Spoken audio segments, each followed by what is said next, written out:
Welcome to Watch, Review, Repeat. This is the podcast where two best friends discuss the latest in film and television and then do it all over again the following week. My name is Colton Brown, and joining me is Andrew Meadows. Colton Brown! We got to watch some Star Wars this weekend, and we both, speaking for both of us, but I think we both thoroughly enjoyed talking some Star Wars. I would say that is a fair statement. Both of us definitely enjoy ourselves some Star Wars. And I don't want to spoil my thoughts on Solo, a Star Wars story just yet. And I think it'll be a fun episode because actually, now that I think about it, I don't think we've really either. I mean, usually we kind of pick each other's brains a little bit before we walk in. So it's not, like we're walking into a minefield. But this week, I don't know. I don't know how you feel about it. I don't know that you know too much about how I feel about it. So it'll be a fun episode. It will be a fun episode. We got a lot to talk about, man. So before we get to our thoughts, of course, a little bit of housekeeping I wanted to touch on. Our bonus episode, our forthcoming bonus episode covering the Indiana Jones franchise is going to be coming out on June 1st now. I think I told our listeners that I promised it was going to be coming out by the end of May.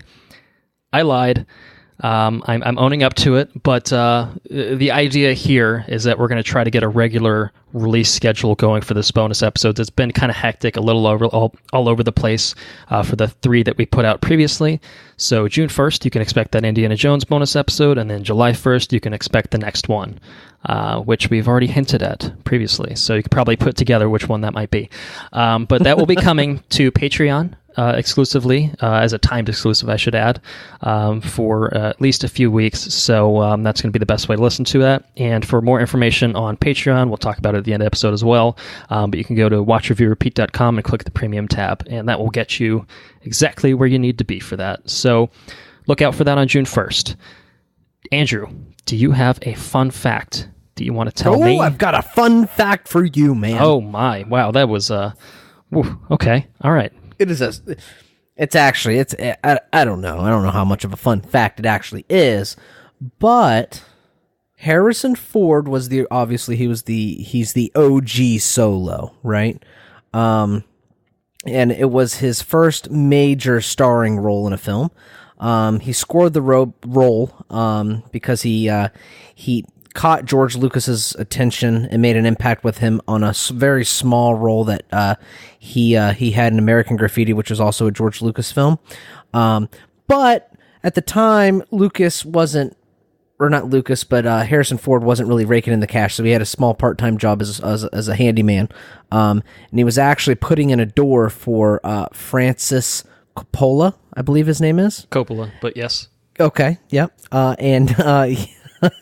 Anyways, he was putting in a door for that fella, and Lucas started a conversation with him and pitched the role at Harrison, and now we have Han Solo. And so he scored this role as doing carpenter work, which is pretty interesting. I don't think that sort of stuff happens a lot, so it's a very very lucky thing for Harrison Ford to have been able to score such a role. Well, certainly fortuitous for him, but also fortuitous for the rest of the world, because, I don't know, I was going to ask, could you imagine Han Solo without Harrison Ford? I'm like, well, I guess we're going to talk about that for a couple hours now that I think about it, but to originate that role, certainly, I don't think that this movie that we're going to talk about today exists without what Harrison Ford brought to the table as Han Could Solo. Sylvester Stallone have been?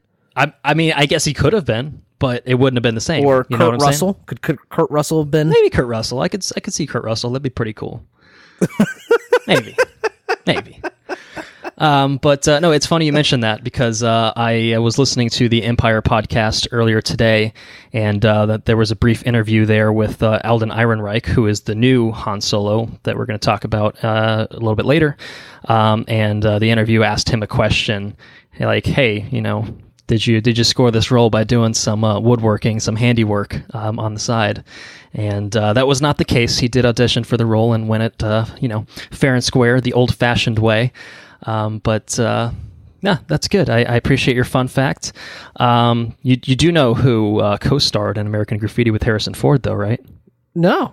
Oh, well, it was Mr. Ron Howard, the director of Solo: A Star Wars Story.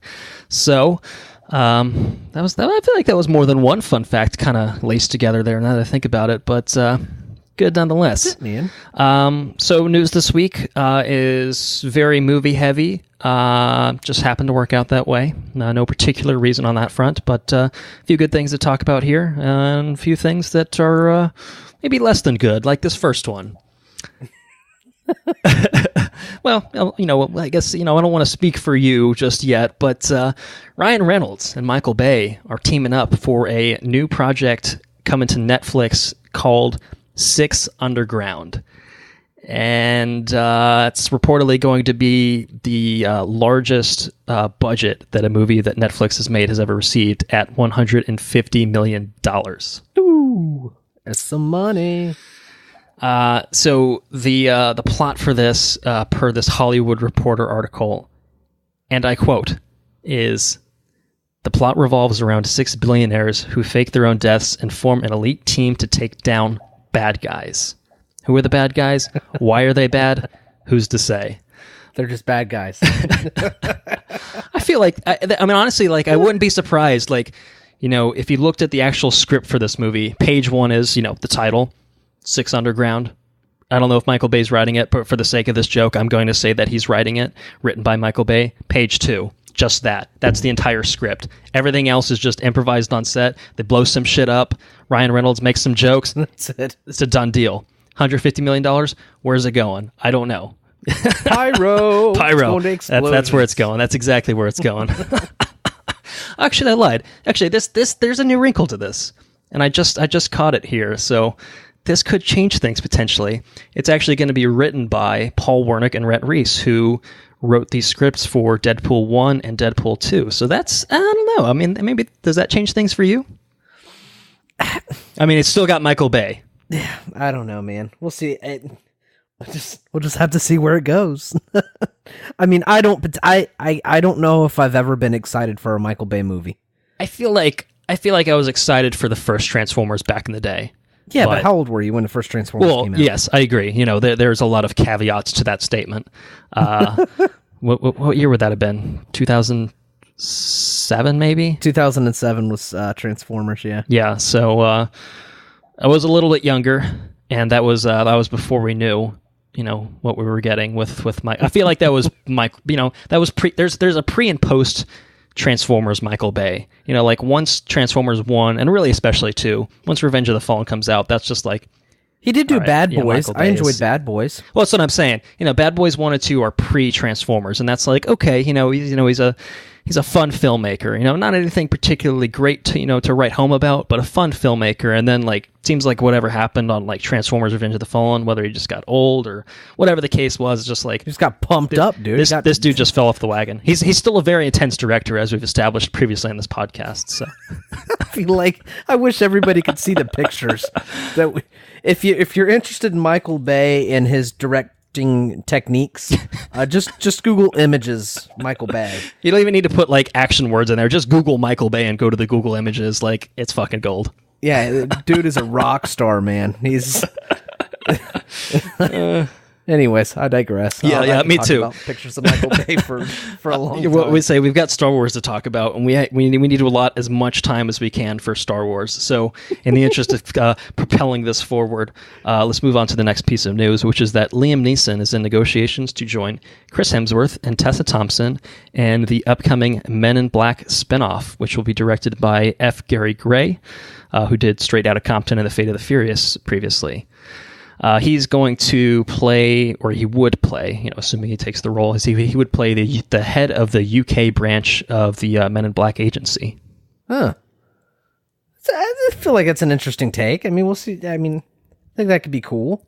Yeah, I kind of like the idea of taking the Men in Black and putting them on a different continent.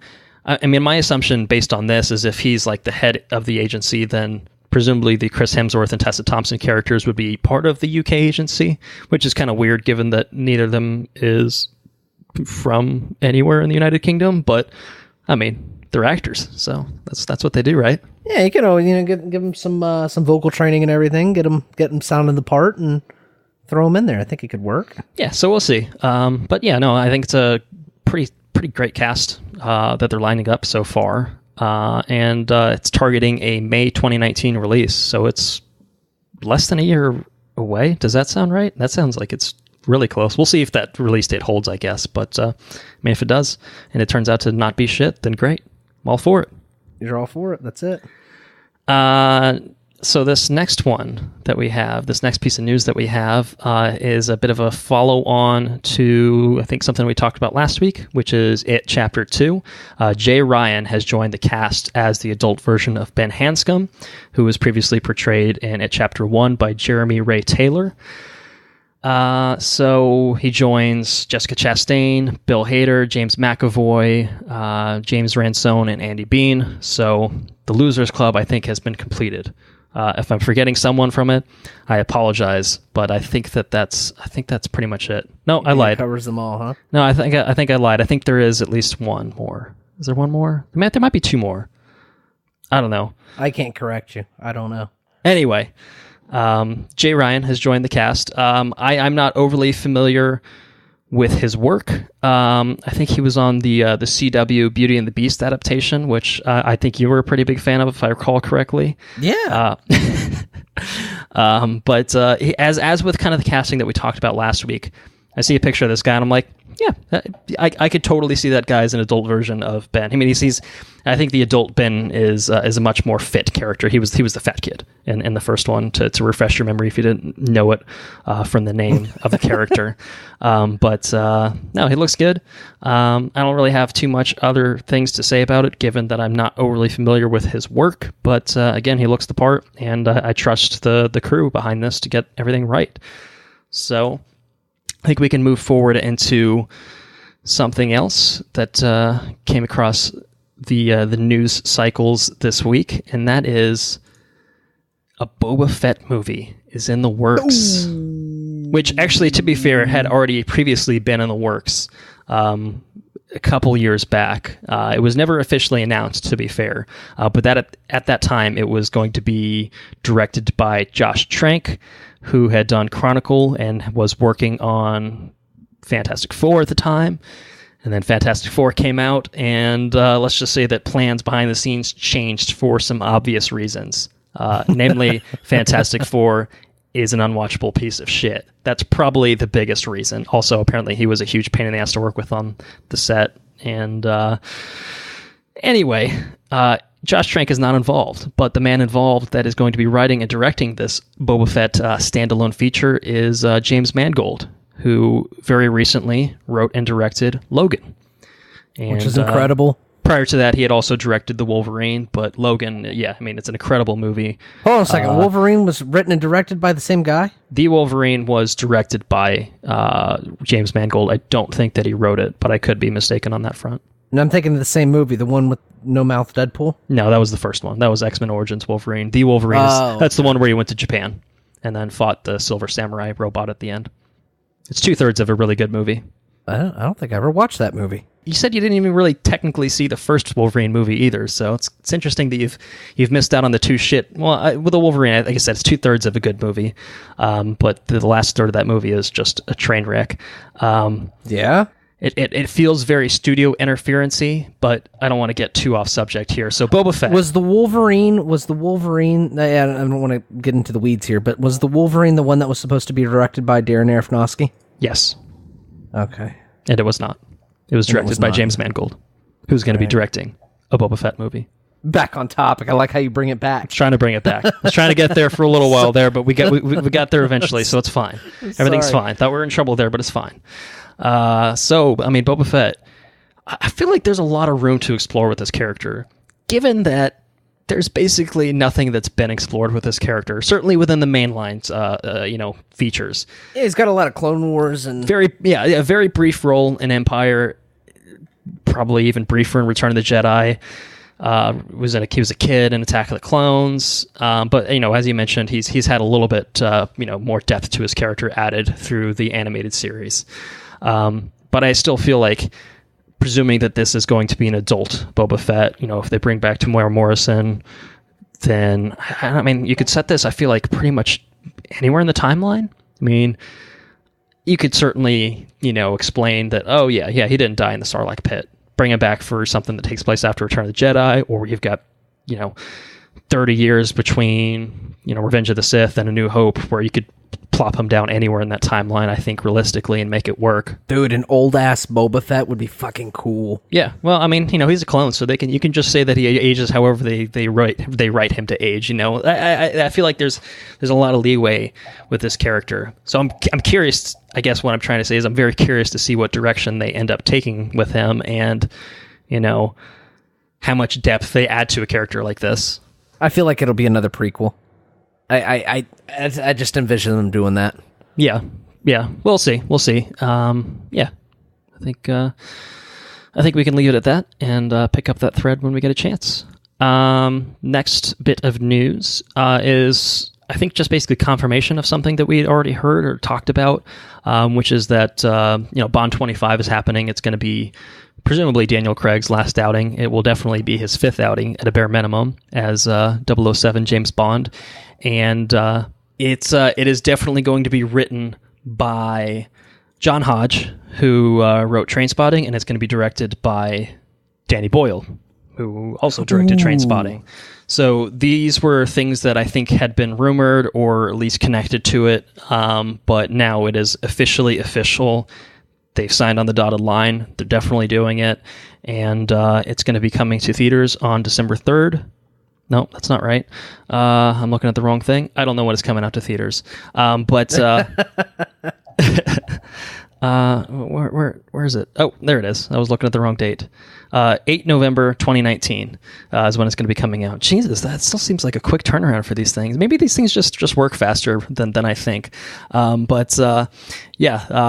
to be awesome. It's going to be distributed by Universal Pictures. I think it's the first one that they're going to distribute. I think Sony, Columbia had handled all the previous Daniel Craig movies, so I imagine that doesn't really make any difference in terms of the product behind it. But looking forward to it.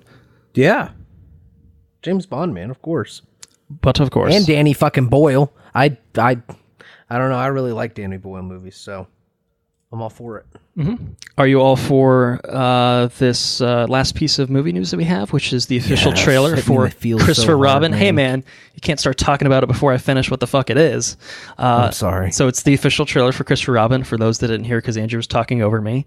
It is now your turn to talk. Please continue. It just hit me in the feels so hard. So hard. I am really looking forward to this movie.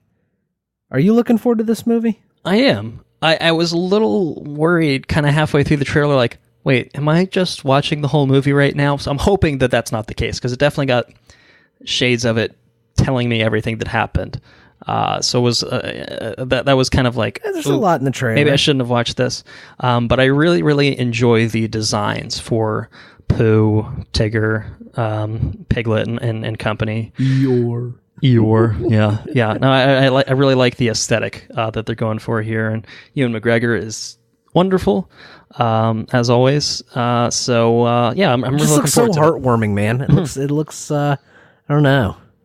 It just looks really good. I'm excited about it. I am too. Yeah, no, this looks great. I think that Disney has a winner on their hands from the looks of it. I think when we talked about the teaser that came out however long ago it did, we talked about how Pooh is kind of he's that nostalgia sweet spot for both of us. So it's not really super surprising that it's going to hit us, or at least this trailer, definitely hit us in the feels a bit. And I imagine the movie is just going to be an amplified version of that. And the thing of it is too, is where you look at it from like the stuff that they're talking about, the content that's there in the movie and stuff. And now you look at it from a completely different perspective, because you're not the kid anymore. Now you're an adult Christopher Robin looking at Pooh and his experiences and stuff. It looks, I don't know, it looks like a really telling story, man. It looks good. I like it. And I've had some honey. Have you had any honey? Anyways, I'm sorry. It's coming out August 3rd, so it's right around the corner. So we look forward to checking it out when it does release in theaters. We're going to switch gears, move over to TV news. Just a couple pieces here. First one is we've got some news regarding HBO's adaptation, or is it, of Watchmen, the Alan Moore graphic novel Watchmen. So there's been a lot of casting news for this, at least for the pilot. And the showrunner, Damon Lindelof, posted an open letter on Instagram, of all things, posted on Instagram, basically talking about where he's coming from with the project and, just asking for patience and understanding. And because, it's for, at least as far as Alan Moore is concerned, Watchmen is an unadaptable piece of work. And, he loses his shit pretty much anytime they try to adapt it. So obviously when the movie came out in 2009, he wasn't having it, and I don't know if he said anything on the record as far as this one, but I would imagine that he's not loving it either. I think if but I don't mean to talk over you, but I think if I were Alan Moore, I think that a TV show medium is the best place to kind of put that material. I think it works a lot better in a TV medium than a movie medium. Just there's a lot of content and a lot of characterization and stuff that it's hard to explore in a 2-hour span of time. Or if you make a 4-hour director's cut, I mean, I think it's still kind of tough. But so to that point, this is not going to be a direct adaptation of the novel. Oh, so whether that pisses off Alan Moore more or not, I don't know. It's probably equal, I suppose. But so this is just kind of what Lindelof was talking about in his letter. He said that it's not going to be a direct translation. "Quote unquote, the issues are sacred ground and they will not be retread nor reproduced nor rebooted. Instead, it's going to be something new." He says, "The original 12 issues are Old Testament. When the New Testament came along, it did not erase what came before it." So to be clear, Watchmen is canon. But he also says that they're not making a sequel either. It's going to be set in the world that the creators painstakingly built. But it's still going to be original. Some characters will be unknown, new faces and new masks to cover them. So is it a sequel? I don't know what the fuck he's saying here. But it sounds to me like it's going to be something that probably uses elements of the original, but probably at least places it in a different time frame, maybe to update for modern political sensibilities. The first one, or the original, was obviously something that heavily commented on the politics of that era in which it was written, and things are different now. So maybe that's an angle that they can take it to spin it off into a different direction. But it definitely, to me, suggests that, hey, don't expect to see Dr. Manhattan. Hey, don't expect to see Rorschach or anything like that. So I don't know. It's interesting, I guess, to not just do something we've already seen. But I also feel like if it turns out kind of poorly, then, does it kind of, I don't know. It's an interesting situation, certainly. I think if you're going to do a spinoff, commit to a spinoff. If you're gonna, I don't know how you don't have, how do you have Watchmen without the characters? I think that's, I don't know. I don't want to. Well, I mean, you could make a sequel to it, but you could do a sequel. But then he's saying it's not a sequel, so it's like, okay, well then what is it? So, right. I don't know. I guess maybe it's a sequel in the sense that it's just something within the universe. Maybe it's the Men in Black type thing where, okay, everything that we already knew happened. Those characters still exist, but we're just going to go fuck off in a different, section of the universe or a different period in the timeline. It's a spinoff, right? And wouldn't that be considered a spinoff? I suppose, yeah. Yeah. So I mean, I don't know. We'll see what happens. Let's move on to this next bit of news. I'm excited about it. Well, I'm not done with Watchmen. Oh, shit, there's more Watchmen news? There's more Watchmen news, and is they've announced the cast for the pilot. Oh. So, again, the details of their roles are kept under wraps, just because, like I said, it's not so much that, hey, this guy's playing the comedian or whatever. It's we don't know who these guys are playing effectively. But the cast is going to include the likes of Regina King, who previously starred in The Leftovers, which was also created and show ran by Damon Lindelof. Don Johnson, probably best known as Detective Sonny Crockett on the original Miami Vice television series. Tim Blake Nelson, who he was in The Incredible Hulk about 10 years ago now. He's going to be in The Ballad of Buster Scruggs, the Coen Brothers Netflix show coming out later this year. Okay. Louis Gossett Jr., I would say, at least to me, best known for winning an Academy Award for An Officer and a Gentleman back in the 80s. And Adelaide Clemens, who She was in the second Silent Hill movie, the one that was crap, but that's fine. And Andrew Howard, who I recognize his face, but I don't remember what I have seen him in. I don't, either way, that's the cast. So cool. It's hard to say exactly whether they fit their roles because we don't know what those roles are, but interesting, eclectic cast. And I'm very curious to see how this turns out at a bare minimum. I'm very curious between what Lindelof said in that letter and this cast. I'm like, okay, what is this going to be, Might be a train wreck. It very well could be, but it could be great. Who's to say? We'll find out eventually.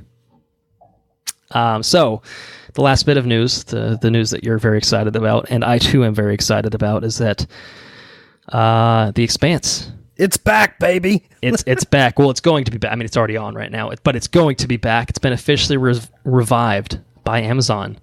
We talked last week about how Amazon was working on a deal to get it secured as an Amazon Prime exclusive, and CEO Jeff Bezos made the announcement at a panel at the National Space Society with the cast and crew in attendance.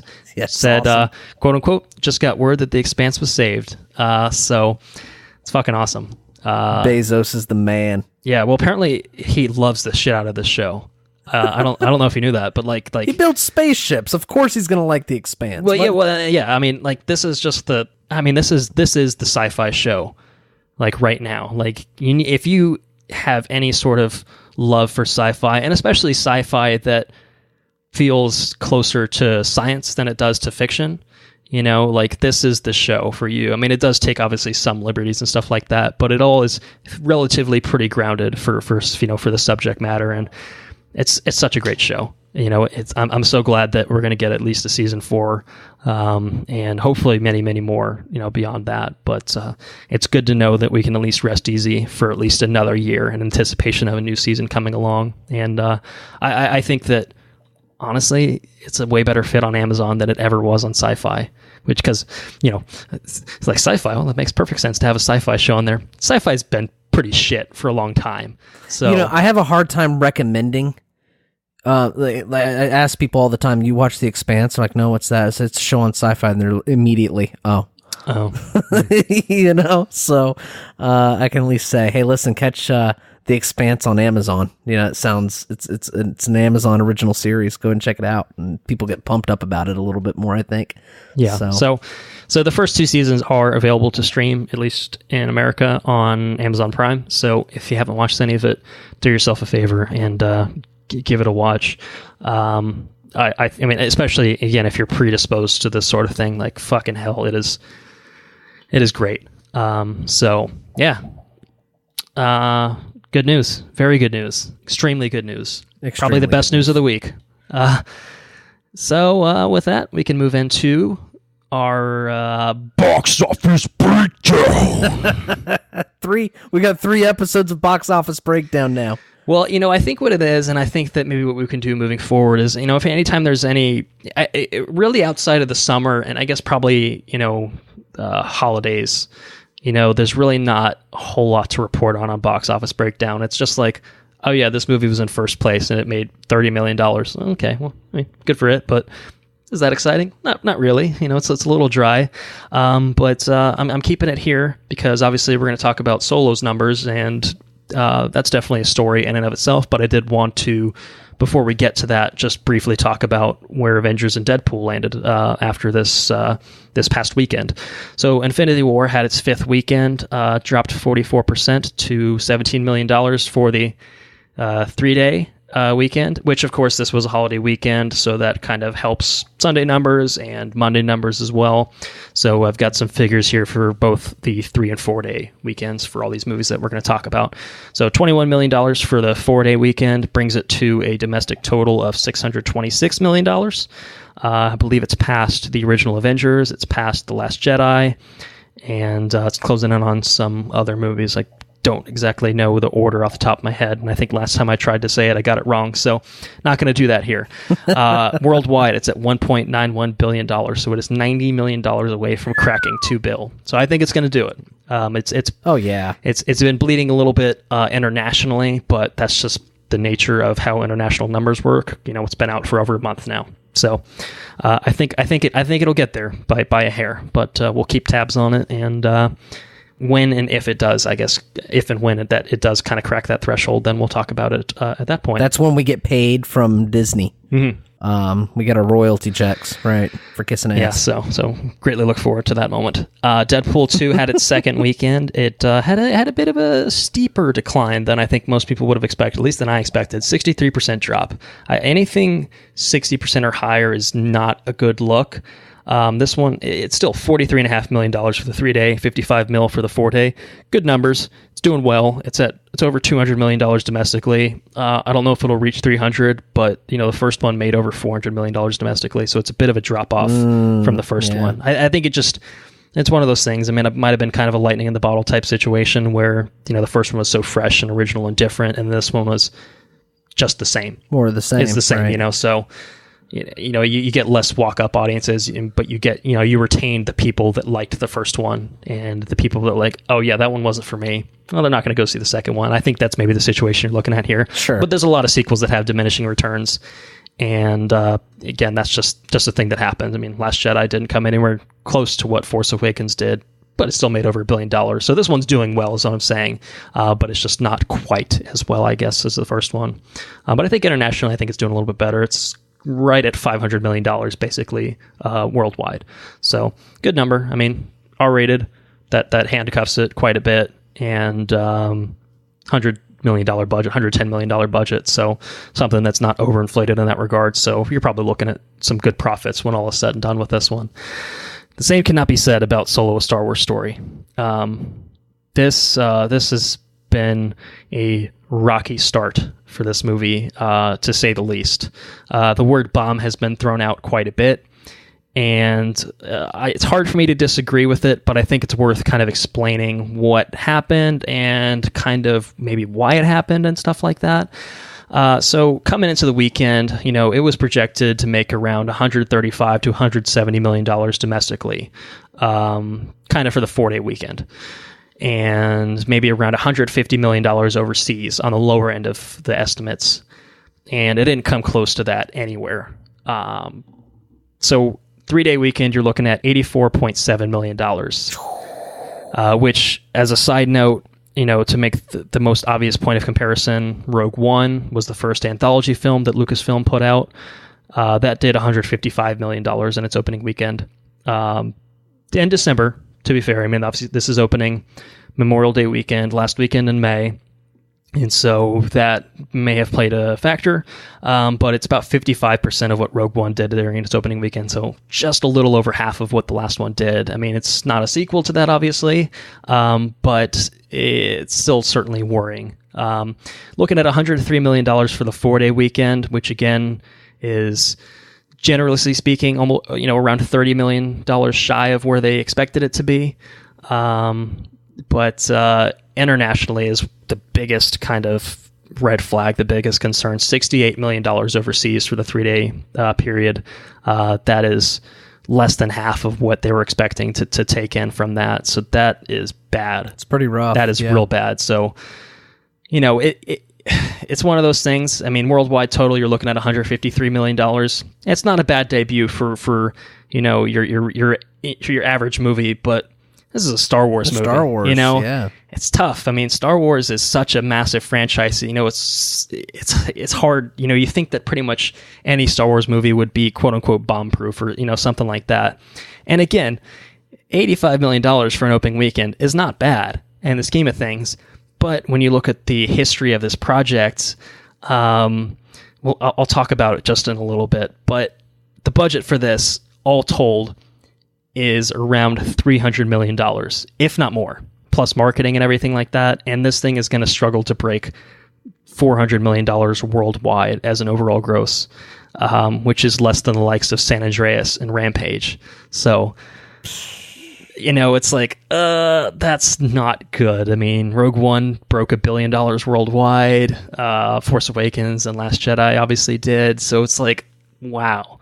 What the fuck happened here? Like, why is there such a lack of interest here? That's my question. Because I don't know that it's necessarily reflective of the quality of the movie, and obviously we'll talk about that in just a second. But I think it's just one of those things of I think that there just wasn't an interest in this movie being made. There wasn't a big, I mean, I'm a super diehard Star Wars fan, and I think I've said it before on here. This movie didn't, I mean, at least for me, it didn't, I wasn't too enthusiastic about watching it. Right. I wasn't super hyped on it. So I think the bottom line is nobody asked for a Solo movie. Right. And that's not to say that it's bad. That's not to say that people hated it and that's why it's doing poorly. I think it's just to say that there just wasn't an interest in exploring this character, especially without Harrison Ford. You know, I think it'd be a different story if you had made this movie 30 years ago, when Harrison Ford was, you know, young enough to convincingly play a young Han Solo, or at least, you know, close enough in age Han Solo to where we saw him in the original trilogy. Yeah, I mean, however many excuses you can pull out of the bag, I mean, it's the bottom line is it's just not doing well. I don't think that Lucasfilm needs to shuffle all their plans around for the future. And some people are like, oh, Kathleen Kennedy's got to go. I'm like, please. Like you can suffer one, you know, disappointment when all of your other movies are making $1 billion plus.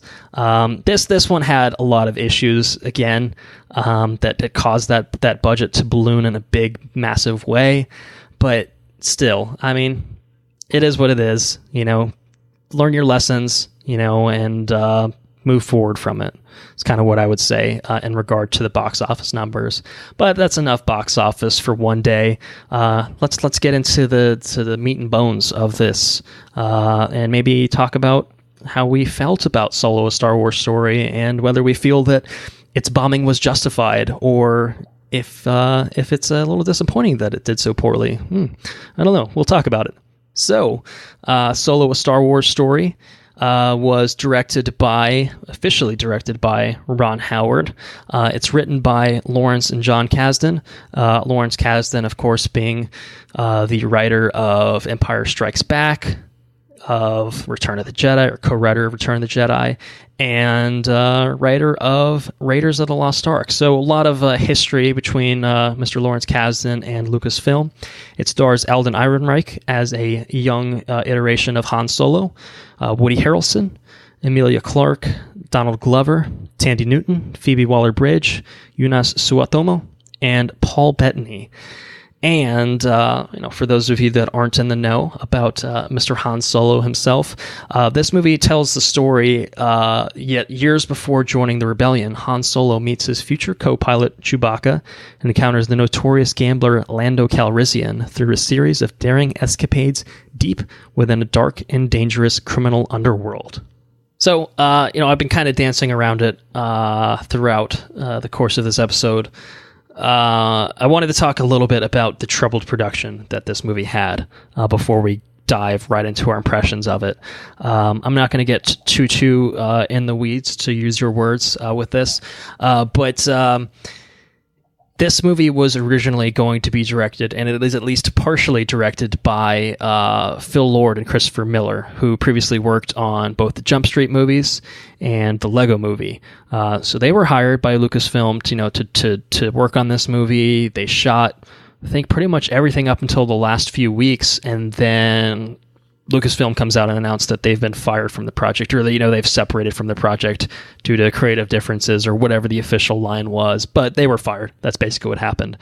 And there's kind of some details out there about what the disconnect was between Lucasfilm and the Lord and Miller as far as why they ended up parting ways. But the general consensus I've seen is that they were kind of moving away from the script, and the Kasdans who had wrote the script were not very thrilled about them, kind of moving in that direction, and they basically didn't want to do it that way and said, no, we were hired to do this our way. That's the way we're going to do it. And Lucasfilm was like, yeah, okay, bye. And at that point, they separated. They took a break in the production process, and eventually Ron Howard, a close friend of Mr. George Lucas himself, stepped in to become the director on this. And bottom line is, he reshot around 70% of this movie. God damn. So the reason that this movie's budget is $300+ million is that they fucking shot this movie twice. Effectively. Jesus. So, it's one of those things where that is a crazy budget for a movie like this. Like, certainly, I think that Lucasfilm and a lot of people expected it to do better than it did, but at the same time, it'd be one of those things where, well, if this thing cost $150 million to make, those box office numbers would be a lot less disappointing or a lot less concerning than they are now. When your movie costs as much as this movie's probably going to make, worldwide, that's a big concern. So that's the very abbreviated version of it. But given all the history with it, given maybe the lack of response, or at least the timid response at the box office, I would like to know how you felt about this movie. Just your overall impressions of this movie, bearing in mind all that, and, you saw it once. What'd you think about it? I think that it's the best way to put this. I enjoyed it. It's a Star Wars movie, right? It's not the best Star Wars movie. I don't think it's the best Star Wars movie by a long shot. But it's certainly not the worst Star Wars movie either. I think the characters are fun. I thoroughly enjoyed Donald Glover as Lando. And I thought, and I really enjoyed Vision. Paul Bettany, yeah. Mm-hmm. Yeah, he was great. There was the coolest thing, though, I think this goes with a lot of Star Wars movies, but there's a lot of spectacle in this movie, and I thought that the spectacle was done really well. Agreed. Phoebe Waller-Bridge was spectacular as well as the robot. I don't have the droid name in front of me, but the character is, and the interactions between the characters I thought was pretty solid. But it didn't. There were I would say probably 2 holy shit moments in this. And that was there's 2 really important parts I thought that were really fucking cool. But there's a lot of spectacle, there's a lot of fun interactions between the characters, but aside from that, it was okay. It was okay. I think that's probably the best way. It was a little long-winded to get there, but the movie was okay. I think there was a lot of exploration into Solo and into Lando, and it did a good job of enriching those established characters. I thought that was interesting, and Chewie as well. Well, he's an established character. Yeah, that's what I'm saying. And it did a lot for that. So it was okay. It was pretty good. I liked it. What'd you think? I have many thoughts on this, actually. So I saw this twice. I saw it Thursday night, opening night, at like a 10:45 p.m. showing. I'd been up all day, consumed several beers walking in, and I didn't love it on the first take. Part of it was that I had to pee for most of it, and I actually ended up missing a good 2-3 minute chunk. I timed it poorly as well, as I kind of found out when I came back. I'll talk about that later. But the first time I was just kind of like, what is this? I didn't ask for this, but I'm in for the ride. I like me some Star Wars. And a lot of it, the word I would use, and I feel like this is overly negative, but it felt very fan fiction-y to me on the first pass. And interestingly enough, I saw it again today for a second time, alcohol-free, and I fucking adored it. I thought it was a blast. I had a great time with it the second time through. So it's crazy to me how differently I felt about it coming out the second time. And even while I was watching the second time, there was just a lot of beats the first time through. I'm like, the spectacle was there. I got the spectacle and I enjoyed the performances the first time through, but the second time through, a lot of the emotional beats, just a lot of the character moments in it just really, really hit home for me that second time through. All that said, I said fan fiction is the word. I think that's overly harsh. I think that has a negative connotation to it that I don't feel is accurate. What this feels like in a Rogue One sort of way, is it feels like a side story that doesn't have a whole lot of weight. It's not overly consequential to the universe. Effectively, it's answering a bunch of questions about characters that, there were questions that did not need to be asked. There's a lot of backstory that we get for Han Solo, for Lando, for Chewbacca, and it's questions of, a lot of that was effectively answered in one scene in the cantina in A New Hope, certainly in the case of Han Solo. And it's like, did I need that sort of backstory? Did I need that sort of exploration? No, not necessarily, but it was one of those things where I thought all of it was handled really well, and I thought that it does add, some new shades to these characters, and it's all pretty good. I mean, some of it's a little fan servicey, or some of it's a little cornball at times, but it's it's actually interesting to me because this, in some ways, honestly feels more like something we'd see like as a 6-issue miniseries in the comics, or it feels like something we get on the TV show, and it's for sure. It's almost kind of weird to see something like that depicted as a film. Like Rogue One is, it's kind of the same thing, but I feel like Rogue One's a little bit different because outside of a couple cameos here and there, it's all new characters. This one is established characters, like you're saying, you've got your Han, you got your Lando, you got your Chewbacca, and it's like, well, I mean, this is part of the new canon. Like this is all there, it's all on table. It's all part of the storyline. That it's one of those things where it's like, okay, well, the established lore of the original trilogy, like that is, that's the Bible. And, to go to something like this and it's like, holy shit, like we're kind of adding new shades to the Bible. It's like, how do I feel about that? And my initial reaction was just like, oh, fuck, I don't know how I feel about this. And then give it a few days, settle on it, and you see it again. I'm like, oh no, there's a lot of really, really good stuff in here. Not only just for them, but I think a lot of the new characters in here are great too. Some more than others. Obviously, some get more characterization than others, and some of the beats just really, really worked for me.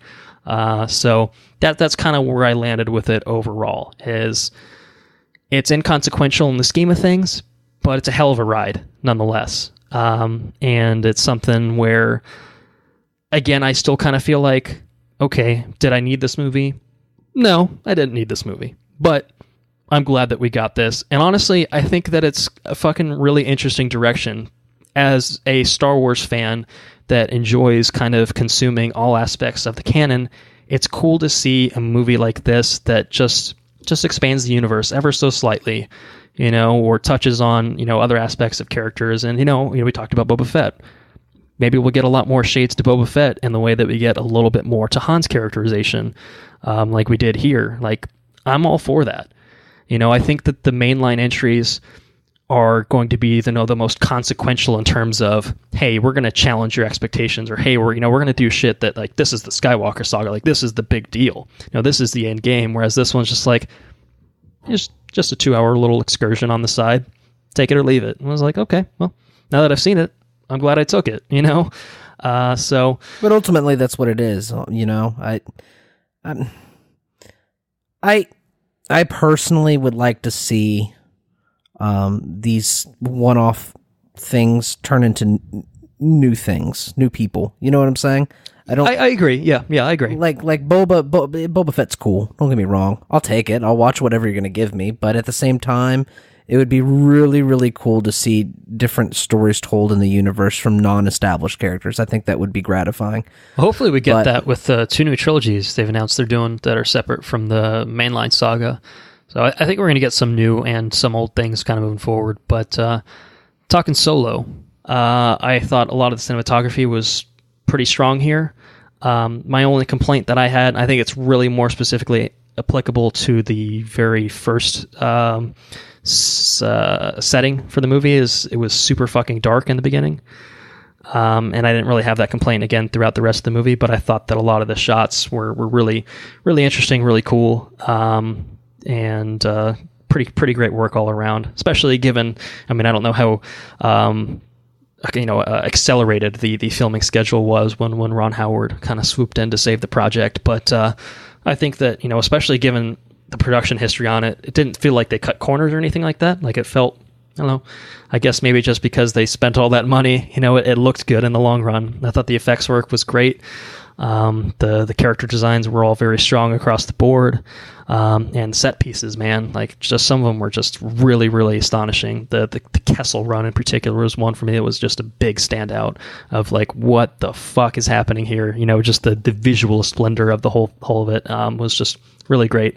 And the soundtrack was, it was Star Wars goodness. John Powell did the bulk of the score with contributions from the great John Williams, who, John Williams is Star Wars music effectively. And I thought a lot of it was really great and really, really I like fit. the Kessel Run music. Yeah, a lot of it really fit the vibe of the movie. And the vibe of the movie, honestly, it's a very throwback-ish kind of adventure movie, I guess heist has heist movie aspects to it as well. But it's very straightforward in its approach to storytelling. And I think that makes for a pretty enjoyable movie overall. Again, one that, okay, it's not gonna shake up the game the way that something like Last Jedi did, if we're gonna talk Star Wars specifically, but hell yeah, if they're gonna make more of these, maybe, get the director right the first time around, so you can keep that budget down, so that, even if they're only modest box office successes, you can keep it going for the long run, because you can't afford too many solos. Otherwise, you're going to start bleeding money pretty quickly. You're going to start going into the red, even with those billions of dollars that you've been raking in from the previous ones. But do you have any other thoughts before we move on to a recommendation? The only real non-spoiler thought I have before recommendations is it's just not. I can definitely. It's definitely a Ron Howard movie. It's not a risky movie in any sort of stretch. You know what I mean? I think it's just a cut and dry Star Wars movie, or a cut and dry adventure tale of Han Solo doing a thing. So. Well, I think that was exactly what was asked of him. To be fair, come in and save this project. Well, come in and shoot the script. Okay. It's a Lawrence and John Kasdan joint, which is cool. It's father and son working on this. It's the guy that wrote fucking Empire and Return of the Jedi, coming back to the Star Wars, like co-wrote Force Awakens as well. So he is a guy that, I read an interview with him and John Kasdan, and for Lawrence Kasdan, he's just like, hey, this is just the thing I do. I don't treat Star Wars as like my religion. Whereas his son was like, oh, I grew up like living this shit. Like, for me, this is like, holy fuck, I get to play in this sandbox. So it's interesting to have those two kind of perspectives. But it's two guys that I think that those kind of interesting perspectives worked and coalesced really well together here to have, just kind of this throwback kind of straightforward adventure. And then you get Ron Howard to come in and say, hey, the other guys were trying to do some weird thing that we didn't want to do. We're confident that what we have on the page works, and we're turning it over to you to make it look good. Have them say what we wrote on the page, but make it look good. I think that from that perspective, I think Ron Howard delivered. He delivers. Yeah, it succeeds. So, yeah, we can move into recommendations though. All right. Well, my recommendation is you should see this in theaters. It's going to need a lot of help, apparently. So, but honestly, again, I would say purely from a spectacle standpoint, it's enjoyable. If you have some hesitation about, someone taking over the role from Harrison Ford, I don't really think you should. Honestly, I didn't even talk about it before, but I'll talk about it now. I thought Alden Ehrenreich crushed it, personally. I thought he was spectacular. He's not Harrison Ford, and I don't think he's trying to be. There's brief mannerisms here and there that feel very Han Solo, but he doesn't look like him. And it's a different, honestly, kind of interpretation of the character. It's sort of a okay, how did this guy become that guy in the canteen? Right, he's a different person. He's a different guy, and we see the development of his character and how he might eventually become that, 10 years down the line. But I think for this kind of interpretation of the character, there's still enough retained from what from his future self that it feels like a new spin that's fresh, but also something that it's not totally detached from what we've already seen. So I think he was great. I thought the cast in general was also just fantastic. Donald Glover, as you mentioned, just crushed it as Lando. Woody Harrelson, given his usual Woody Harrelson performance, was really fucking. I love me some Woody Harrelson. So Yeah. It's not. I don't think it's anything necessarily different from what we've seen from Woody Harrelson, but he's always a welcome addition in my books. Emilia Clarke, I'd say she's a little bit more of a step below everyone else, but I thought she was completely fine in her role. Paul Bettany, as you mentioned, was a fun villain. I enjoyed him, and Yunas Suatomo. I think this is his first kind of. I guess he was Chewbacca, I think, entirely in Last Jedi, but Chewbacca didn't get a whole lot to do in Last Jedi, and he gets a lot more to work with here. Absolutely. So I thought he was great as well. So to tie it back to what I was saying, seen in theaters. I think it's going to be well worth your time, and I honestly think that if you're in that bunch that The Last Jedi kind of lost you a bit, we're like, oh, this goes against everything that I saw in my childhood, hashtag not my Star Wars or whatever the fuck. I think that this one is much more in line with the vibe of the original trilogy than I think people might be expecting. And again, I understand that, people are kind of not totally sold on, maybe the idea of this movie, but I think there's a lot to like here. And I think that, for anyone that's on the fence, I think it's worth checking out. I know it's kind of been buried. It seems like after Avengers has been out and Deadpool was out last week, like it's a lot, there's a lot of movies out there, obviously, but I think that this is one that is certainly worth your time. So that's where I stand on it. What about you? I would say that, from an experience standpoint, it's worth going to see in theaters. If you're invested in any way, shape, or form, I don't think in Star Wars, I don't think that you're waiting on our recommendation on whether or not to go watch it.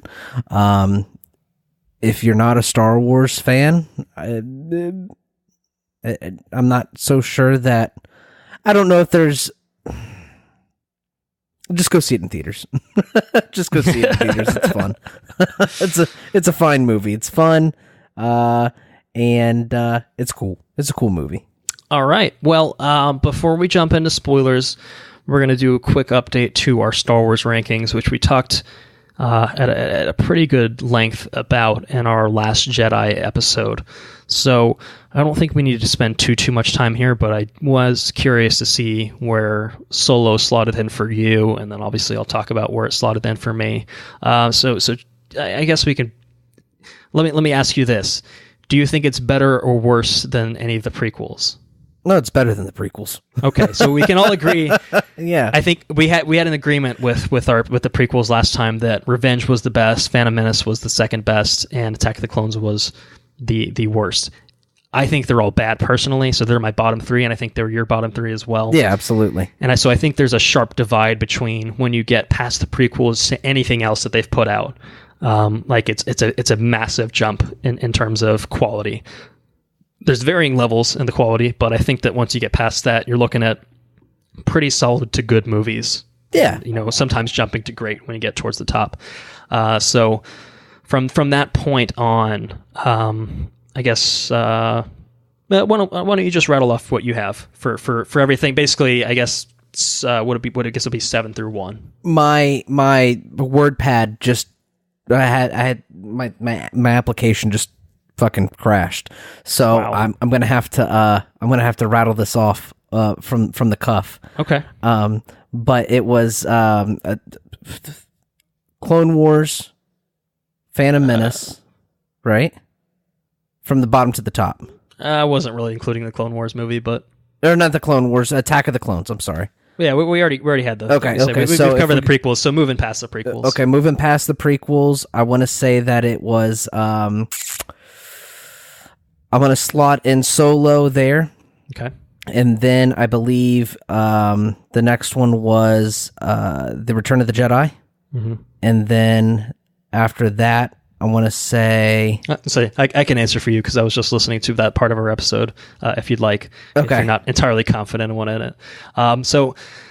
You had... So what you're saying is you have Solo above the prequels, and then you have Return of the Jedi, I think Rogue One, Force Awakens, Last Jedi, A New Hope, and Empire Strikes Back. So yes, perfect. That's counting it, backward, I guess, from bottom to the top. Bottom at the top, exactly. So, yeah, we were very similar in our rankings last time around, and I'm going to diverge from your rankings again this time. So we had the prequels the same, we established that. But from this point, I think I have Rogue One as the one next up from the prequels. And again, it's a massive, massive gulf between those two.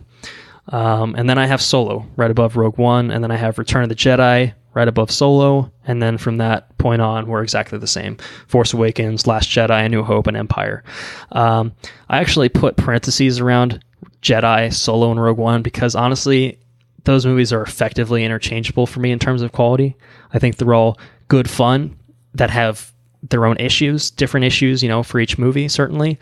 But, I think they're way above where the prequels are, but still a good step down from where Force Awakens and everything else that comes after that is. They're kind of just somewhere in the middle, in terms of the Star Wars pecking order. But I think they're good and they have a lot to like in their own right. So, yeah, I think that's kind of where we stand with the rankings. So it's a mid-tier Star Wars movie, and I think that I said on one of our previous episodes that if that's where it lands, then I'd be happy with it. And I am. I'm happy with that. Like I said, it's I honestly, I feel like I got more than I expected out of something that I didn't ask for. So, yeah. Yeah. With that, I think we can jump into some spoilers here. So, full spoilers for Solo Star Wars Story. And we're gonna do what we did last time with Star Wars. I think we'll try to keep it a little bit more fast-paced than we did last time with The Last Jedi, but we're just going to run through kind of the major set pieces, just kind of break down the story and just offer up maybe any thoughts, opinions, or anything like that kind of occurred to us or that come to mind as we kind of retrace the storyline. So it begins on the planet of Corellia. We don't get an opening crawl. We just get kind of a few lines of text talking about criminal syndicates competing for valuable resources like, all capitals, hyperfuel. Yeah, I didn't quite get that, but I digress. And then, it has this basically kind of very extended escape sequence where we meet Han Solo and his lover Kira. And basically, they were, sounds like they're born and raised on Corellia, kind of stuck in this crappy life under the clutches of this criminal gang that's led by the foul Lady Proxima is actually what they call her in the opening. It's not a crawl. I was going to call it a crawl, but the opening text, she's called the foul Lady Proxima. And so, I mean, this sequence here lasts, I don't know, I want to say maybe at least 10 to 15 minutes. And, there's like a speeder chase and all that. I think there's actually a couple speeder chases now that I think about it. Yeah. And there's a very bizarre fucking sequence where they talk to a giant old grandma worm lady who is Lady Proxima. And by the end, Han and Kira try to, bribe their way through an Imperial checkpoint to get the fuck off of Corellia, but only Han makes it through. Kira gets stopped and pulled back by Moloch and some other enforcers for Lady Proxima. So Han's like, I'm going to come back for you. And he enlists in the Imperial Navy. He's going to be a pilot, as he says. And he earns his new surname of Solo, which...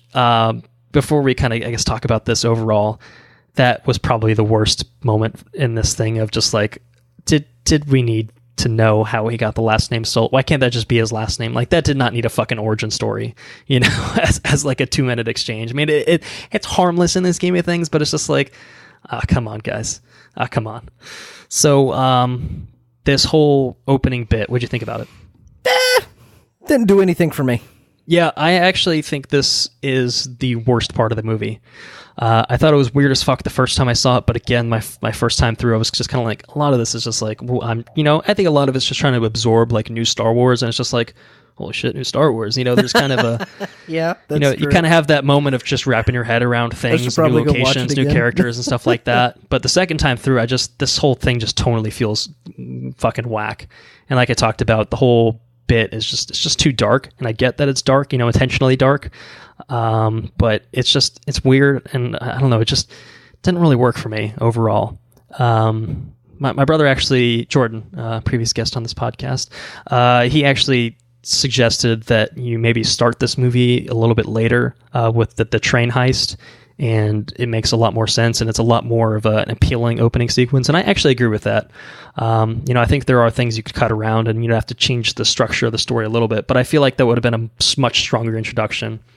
I don't know. It just doesn't get started off on the right foot, but I think it does, right the ship, right the Millennium Falcon before long. But yeah, it just didn't do anything for me the first time through, and second time through, I still was just kind of like, I don't really love a lot of this. He's got a rock in his pocket. Yeah, the thermal detonator. So actually, I've seen some people speculate that a lot of this was the part of the Lord and Miller footage. Because it feels kind of tonally different. I mean, that's conjecture at this point. There's nothing definitive. It could just be that that's just the way it was written. But it does feel a little bit more improvisational in terms of the feel of it. But that could just be me, projecting onto it because I don't like it. So I'm like, oh, that's why they fired him. It's somebody else. Because someone else did that. But yeah, I don't know. I mean, I don't know. It just feels different than the rest of the movie. Which, to be fair, there is a time jump that happens at the end, and everything else kind of takes place in relatively quick succession. And this one is kind of separated as a story beat. But I don't know. Yeah, it didn't work for me overall. But I did. The only thing that I thought that did work for me is that I thought pretty much immediately Ehrenreich really sold. He really sold me on Han. Like pretty much from the beginning, even within the sequence, I'm like, yeah, I'm in. It's Han Solo, right? For his performance as Han. There was enough retained, I think, from that quintessential Harrison Ford performance that I'm like, no, I can totally see it. I can totally see it. So I did enjoy that. But I mentioned we get a time jump 3 years later. He is not in the Navy, but he is in the Imperial Army, and he's got his boots on the ground in Mimban, where he is an infantryman as a mud trooper. I guess it's a very muddy planet, and yeah, you get this kind of crazy, on the battlefront war sequence. You got the fucking ATSTs just around him, shit's blowing up. It's madness. Yeah, it was kind of cool. The way it throws the end is just, yeah. I enjoyed that a lot. I agree. Like, this is the moment for me where it hooked me both times I saw it. Well, more so the second time, I guess. But the first time I was just like, oh, okay, I'm back into this, The second time I was like, fuck yes, this is super cool. It's I don't know, I don't, for the I guess that brief snippet of it, it's almost even more intense than the Battle of Scarif that we got in Rogue One, which is like the crazy highlight of that movie. But I really, really like this sequence. We get our introduction to Beckett and his crew, who were impersonating some Imperial troopers themselves. And we got a lot of fun back and forth between him, Han. There's a sequence where Han's talking to his commanding officer, and Han's all like, yeah, actually, we're the enemies here. We're the ones on their planet. Like, this is their home. And he's like, bitch, what'd you say? And he's just like, nope, nothing's fine. Don't worry about it.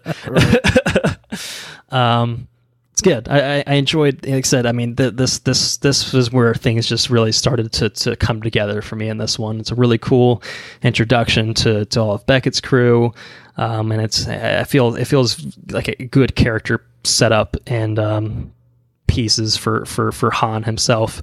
And of course, he gets thrown into a pit, and there's a beast lurking within, which we learn is a very muddy, malnourished, or at least hasn't eaten for 3 days, Chewbacca. Yeah.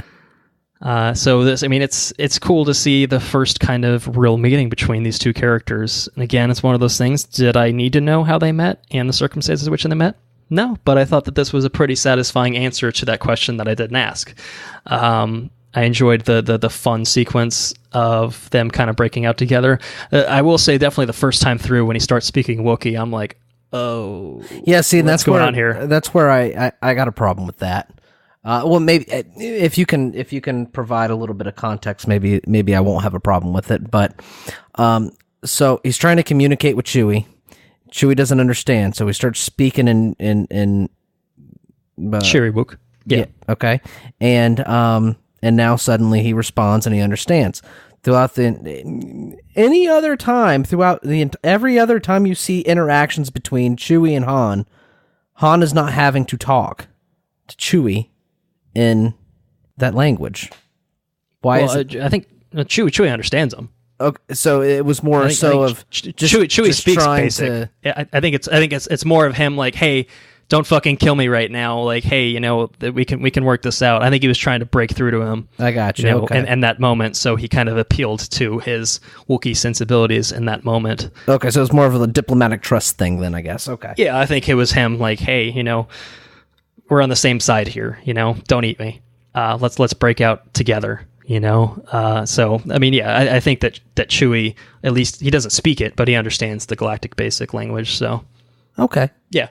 I don't know. I mean, Problem my only resolved. issue is that I just thought it was, when he was starting to say it, I'm like, oh, this just feels silly. And it's one of those things, I mean, like anytime you do a Chewie noise, you're inherently kind of sounding silly, So it is one of those things where when it's coming out of a human, it feels a little odd. But I mean, that was kind of the point too. So, and it's over pretty quickly. It's not like he's speaking that for the entire movie, which would have worn thin very quickly. But they break out and they ended up, hitching a ride on the ship that Beckett and his crew lifted as part of their plot to steal a shipment of coaxium, which is the hyperfuel that hyperfuel. The hyperfuel that is so brazenly told to you in that opening text.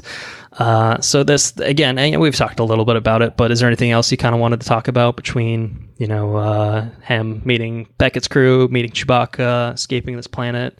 No, I enjoyed, if I had to write home about anything about this sequence, it would be very much that intro scene there where they're dropping the ATSTs in and stuff like that, and that was it was a really quick little frame, but it was fucking cool, man. That little section was cool. That's all I got. Yeah, and it's a fun transition too from like when he enlists in that beginning section, and 3 years later, and he's just in the shit. I'm the best pilot there's gonna be. I'm gonna fly. Blah blah blah blah. And then now he's in the mud. And right, yeah, that's fun. Yeah, so cool. So we move to the planet of Vandor, where Beckett and his crew, which I guess we haven't really talked about them. Tandy Newton is Val. And Johnny V. Johnny V's in this movie. No. Johnny V is Rio Durant. He's the four-armed little monkey man. Is he? Mm-hmm. Oh, that's fucking cool. All right. I'm all in. My opinion on this movie has changed completely. Best movie ever. Yeah, Jon Favreau is the voice of Rio here. And so they're on this job to steal the coaxium, the hyperfuel, from this Imperial train on Vandor. So you get this whole heist sequence of them basically, attaching these cables to one of the trains, and then decoupling all the other bits of it, and then blowing off a section of the track so that they can just lift the whole thing off wholesale. Make their money, whatever the case may be. But shit goes sideways when Enfys Nest and the Cloud Riders come in and fuck their day up. So Enfys Nest and the Cloud Riders are at this point in the movie kind of presented as marauders, as pirates, and badasses. Yeah, total badasses that have kind of just in the past tangled with Beckett and his crew, and they're trying to steal the coaxium from under them for their own purposes, for their own nefarious purposes, as we're told. And so basically crashing the heist, they again everything just gets fucked up in a big way. So Val basically ends up killing herself to keep the mission afloat as much as she can. Rio gets killed by one of the Cloud Riders, and basically forces Han into action to be the pilot to kind of commandeer the ship that they were working on. And as it turns out, they don't make it away with the coaxium. They have to cut the cables to basically get away with their lives. And that shit levels mountains. It's a powerful explosive. Yeah, well, yeah. So yeah, it's quite explosive indeed. Michael Bay would be proud. more awesome spectacle. It was a neat sequence. Yeah, I like this. I mean, this whole heist sequence I enjoyed a lot. I enjoyed the Enfys Nest and the Cloud Riders coming in. I love her design a lot. Yes. I think she's fucking stick? awesome looking. Yeah. Yeah, when she's cutting the cables, like, it's so cool. Like, this whole sequence is badass. I like them using the swoop bikes and stuff like that. Like, it's all fucking cool. I enjoyed the design of, like, it's a very Star Wars-y train, just the actual, aesthetic of it. Cool. It's cool. And I thought that this was a good sequence. We got some good stuff from Val and Rio before they I wasn't like broken up about their characters dying. I would have liked to have seen more of them, though. It wasn't like I'm like, oh, thank God they're dead. I was just like, oh man, can't believe they're already dead. Wanted some more time with these guys, but I guess you had to get Han into that pilot's chair at some point. So it's like, oh, they've got a pilot. Yeah, this isn't going to work out for the little guy, is it? So no, it's good stuff. They end up meeting up with Dryden Voss, Vision, Paul Bettany's character in this, on his yacht, meets him there, and Han encounters Kira. He encounters his love Kira, and chance encounter. And basically they cook up this scheme in the long run, saying, okay, well, you fucked up this time because we were, you guys were hired to steal this coaxium for us. You failed. What are you going to do now? It's like, well, we'll just steal more of it. It's totally fine. So they have this plan to steal some unrefined coaxium from Kessel and get it refined on Savareen. And then they'll be fair and square and everything will be great. So in order to do so, they kind of just like, okay, well, we need a ship. We need a ship for that. So before we jump forward to meeting Lando, Mr. Lando Calrissian, do you have anything? I mean, it said first introduction we have to Dryden, kind of the reunion with Kira. Anything on that? No, not really. Okay. She's obviously now part of the gang, right? Yeah, so circumstances have changed certainly for her. Yeah, right. So and then Han's very much rooted in. I mean, he for 3 years or whatever the time jump's been, he's been trying to accomplish one thing. It's been an upward climb for him, but he's finally doing it, and then he runs into her, and. I don't think her head's in the same place the whole time. So, it was that was that. I think the sequence there on the swoop bikes and stuff was really cool. Enfys Nest, I think, was the star of that show, as she is when she comes back every time. I think she's fucking really cool. Really like her. But yeah, that's it. Right on. Yeah. So, they go to meet up with the notorious gambler Lando Calrissian. In hopes of swaying him to, give him a ship or, have a ship. I think initially the plan is that Han is going to win the ship from Lando in a game of sabacc, which is space poker, kind of what it seemed. I guess, yeah. I don't, they didn't spend time exploring the ins and outs of that game, which is fine. Although, as a side note, if they did make a game, I feel like I might poke my head in there. It could be fun. It could be fun potentially. for sure. But Lando has a little cheating card that he likes to use to win, so he doesn't squander the Falcon at that time. But in the long run, he says, "Oh yeah, I'm in for 25% of the take," which gets reduced to 20% of the take very quickly after that. And we find our characters, our protagonists, on the Millennium Falcon. Which is a very spiffy ship, by the way. Yes. I think Lando remarks that he has put some, he's made some changes to it. He had an escape pod to it, which, it fills the gap at the front of the ship. So, yeah, it's definitely in much better condition than when we find it in A New Hope. And I guess by an extension in The Force Awakens as well. But it's been I guess what, like 40 years at that point from this point, so you can at least forgive that. But good lord, what the hell was Han doing in that thing between now and A New Hope? Well, he does wreck it pretty good. But say we can explain the exterior. I'm still a little baffled by what happens on the interior, unless we're going to say that the events of this movie impacted the interior of it. Maybe it's a little Star-Lord-esque. Oh, with some panels falling off and shit. Yeah, I don't know. But anyway, they make their way to Kessel. And we get some details on what the Kessel Run is. So the Kessel Run, is talked about, boasted about by Han Solo in the original trilogy. Movie. Yeah, that's his crown achievement is doing the Kessel Run in 12 parsecs. If you round down. Yeah, well, he's not offering up that bit when he's boasting about it later in the movies. No. I think the number probably gets lower and lower as he talks about it. But it's basically this channel throughout space. There's this huge fucking maelstrom that theoretically, were you to go through it, would probably end poorly for you. I think they said that every person that's gone in that has died or not come back at the very least. And so they've got this kind of lit channel that takes you through to Kessel, and it's 20 parsecs long. So parsec here is a measure of distance.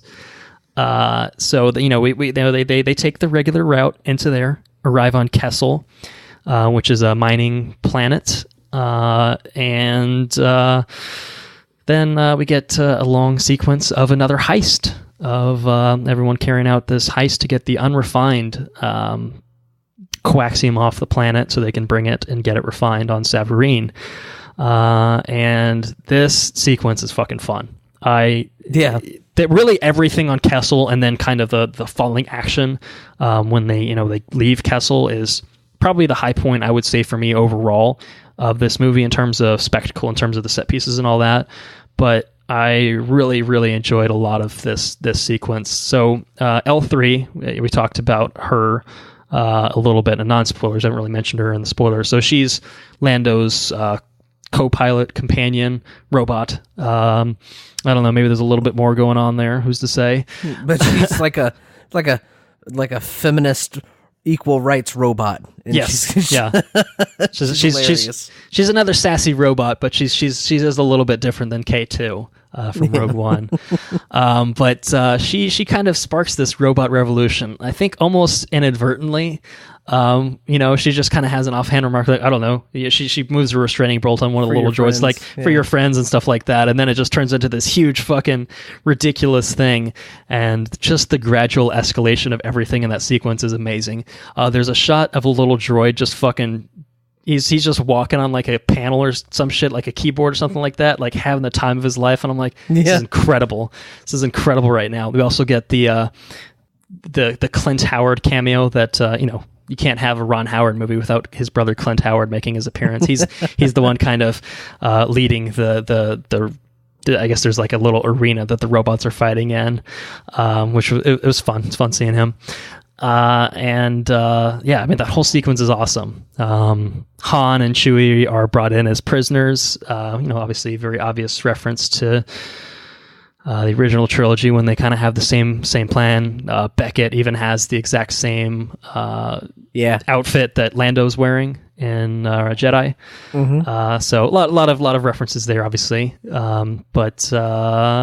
Yeah, I mean, end result is they do make it out of there with the coaxium. Unfortunately, L3 loses her life, or at least gets shot and blown to bits and pieces, and ripped in half. Yeah, he kind of rips her in half. And Lando obviously is he's like, this is not what I signed up for, and he's not having it. But he goes out and retrieves her, at least torso, I guess, and brings her back to the Falcon. I gotta say, I was definitely the first time, less so the second time, but I'm like, oh man, they're gonna kill the sassy droid first again. Like, I was like, this is very Rogue One with K2's death, and I'm like, I feel like it's too close in time to echo that same plot beat again. And the second time through, it didn't register quite as much as it did the first time through, but. At least she, well, there's obviously plot reasons why they kind of took that route. In the sense that they do integrate her into the Millennium Falcon's computer to be kind of the navigational aid for them, which it is kind of fucked up in a way that they basically enslave her to be part of the Falcon forever against her will, which kind of runs contrary to her whole thing. Yeah, it's kind of funny. But I'd like to think at some point they found a way to communicate with her and be like, hey, this is okay, right? And she's like, yeah, it's fine, whatever. She's hilarious, though. Yeah, no, she's a riot. I really enjoyed her in this, and they get off Kessel, and lo and behold, an Imperial blockade is blocking their path through the Kessel Run. Clearly, the Empire has had word of a massive fucking revolution happening on this planet. So Han, spur of the moment's like, well, they're not going to send any TIE fighters after us. He was wrong. They send a whole fucking, legion of TIE fighters after them. He says, fuck it, flees right into the Maelstrom, says, I can do the Kessel Run in less than 20 parsecs. And, of course, we know that he's going to do it, I guess, if you have that pre-existing knowledge from the original trilogy. But this whole sequence, again, like you said, between that whole revolution sequence and this Kessel Run, like, this shit is just bonkers, man. Like, it's so cool. A lot of the craziness that they see. I mean, obviously just the lightning storms and everything is crazy. Lots of just debris floating throughout. But then you get to this big fucking tentacle alien monster thing, like this massive tentacle alien monster. Yeah. Like, obviously we've seen, creatures kind of like this and, that exist in space, but it's just like, holy fuck, what is happening here? And then they come across this gravity well, and there's just a really cool sequence of them kind of injecting some of the coaxium to give them a kick to escape it. But like the way that the gravity well is tearing the skin and flesh off the fucking monster as it kind of gets lured into it, I'm like, this is just insane. Like, what is even happening right now? This is awesome, but also still insane. And he completes the Kessel Run in somewhat, somewhere around over 12 parsecs. But if you round down, then we can call it 12 parsecs. Yeah. So thoughts on this sequence here? All the Kessel stuff? Yeah, all the Kessel stuff is great. I thought that was cool. For me, that's when probably much like you said, much like yourself, I think this is where the movie really starts to settle in with me a little bit. Okay, yeah. I think up until that point, don't get me wrong, Lando was cool up until that point. It had redeeming qualities up until that point, but I think it struggled with, I don't know. For me, it struggled with some of its footing, I think. But I by the time they got to Kessel, I was invested. I started to enjoy it. So I started to enjoy it more, I should say. So, when they dropped that thing in there and it boost up the ship and the there's a lot of booster animation in this. I don't know if you saw that or recognized that or not, but there's a lot of attention to detail in how the ships propel themselves. And I really like that. I thought that was awesome. They did it a couple times there with the main boosters for the Falcon, and then there in the beginning they did it with his little his speeder that he wedges in between the walls and stuff. But yeah, anyways, I'm getting off in the weeds. That's okay. So they go to Savareen. Yeah. So they're there to get the coaxium processed into the hyperfuel. Also, if they don't get it processed in time, it'll blow up. So that's not a good thing. And when they make it there, they get the process of everything getting refined started. But the party gets crashed once again by Enfys Nest, who, there's some shots throughout that kind of established that one of her marauders had planted a tracker on the Falcon. So that's how they ended up arriving there. They have a confrontation. Beckett, Han, Kira, Chewie, they're all there. They have this confrontation, and the music swells, and Enfys unmasks herself, and she is just a girl, just a young girl who kicks ass. Yeah, she kicks ass, but I think the way that they kind of framed the reveal was kind of just it's a very Kylo-esque kind of moment, where it's just like, oh, that's Kylo Ren. It's there's shades of that where it's like, oh, that's not what I expected. I knew she was a female walking in. I think there was some sources that had pointed to that, but there was a lot of rumors about like, okay, who's playing Enfys Nest? Like even like the cast list they put out like a week didn't list anyone playing her. So I think there was a lot of speculation that it was going to be someone that was already in the movie, like a double role. So people are like, oh yeah, it's totally going to be Kira. That's going to be Enfys Nest. Obviously not the case. So that reveal didn't do anything for me though. Like when she pulled off her helmet, I was like, did I miss something? Is she supposed? Well, that's to? what I'm saying is that, you know, the way they frame it, it seems like it's supposed to be like, oh, is that someone we know? Who's this? You know, and I think it's less so of a identity reveal, more so just okay, that's playing against type. That's not what I expected. That's not who I expected the person under that mask to look like. Certainly, at least I think I didn't. I think that's probably what it's going for at a bare minimum.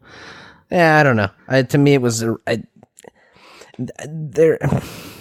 don't know. I don't know if maybe it's because I'm not invested enough in that character. Like I'm not taken back that it's a female just because I didn't. You know, I don't know. I don't care one way or the other who was under the mask. That was my feelings on it. What I did enjoy was that this is the precursor of the rebellion, and I thought that was fucking cool. Right. Yeah. So she's basically explaining that, you know, yeah, we're not pirates, you know, like you're the ones that, or at least, you know, the Crimson Dawn, the organization that Dryden works for, like you guys are, you know, snatching resources multiple times from planets and, you know, ruining, you know, ecosystems and, you know, destroying people's lives by doing this. So this is, you know, we're being a thorn in your side to prevent that from happening. You know, we're not trying to steal your shit so we can sell it ourselves. Like we're trying to do it to fuel rebellion against the Empire and all of its, you know, compatriots and stuff like that. So yeah, definitely a precursor to the rebellion. I mean, I don't think it's, you know, I think there's probably certainly different factions that become, you know, the organized rebellion that we do eventually see in the original trilogy. And I agree, you know, in the sense that the reveal itself is kind of okay, all right, what's going on here? But then once they kind of explained what is going on here, I think it adds a lot to her character. And yeah, I mean, there's just, it's a really cool kind of twist, I think, in the plot to say that, okay, there's much more to this character than just being, you know, a band of marauders. You know, like her whole crew is like, yeah, these are people from planets that have all had, you know, entanglements with the Empire that have fucked their lives up. So now they're fighting back. Like, it's cool. I like that. That is certainly cool. That is the cool part. The reveal in and of itself, especially, you know, because it's not in the Star Wars universe. It's well established that females kick ass. So the females have a strong presence in Star Wars. So when you pull the helmet off and it's a girl, it's like, oh, okay, that's cool. You know, it seemed to linger a lot on the fact that it was a girl. Like that's what they were going for. But like I said, it didn't do a whole lot until, you know, that backstory for her character came through. And I thought that was really cool.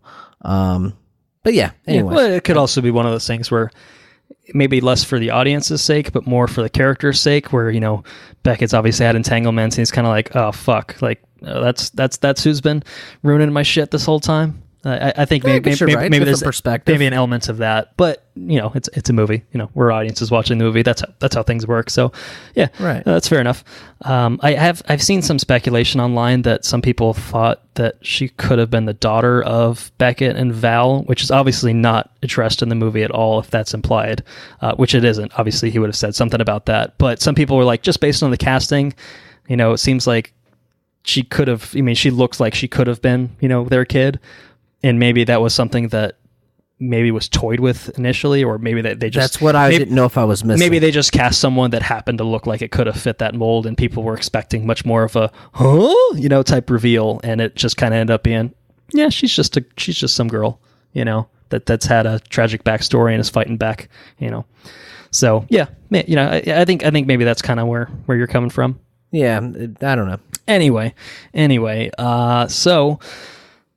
Beckett, you know, basically says he's going to fuck off.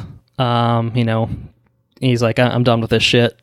And Han's thinking about, you know, allying with, or at least, you know, giving the coaxium to Enfys in the moment. But, you know, he ends up bringing something, you know, to Dryden. And Beckett has secretly, you know, gone off to Dryden saying, hey, you know, Han's going to screw you over. And in the long run, Han sort of outmaneuvers both, you know, in some ways.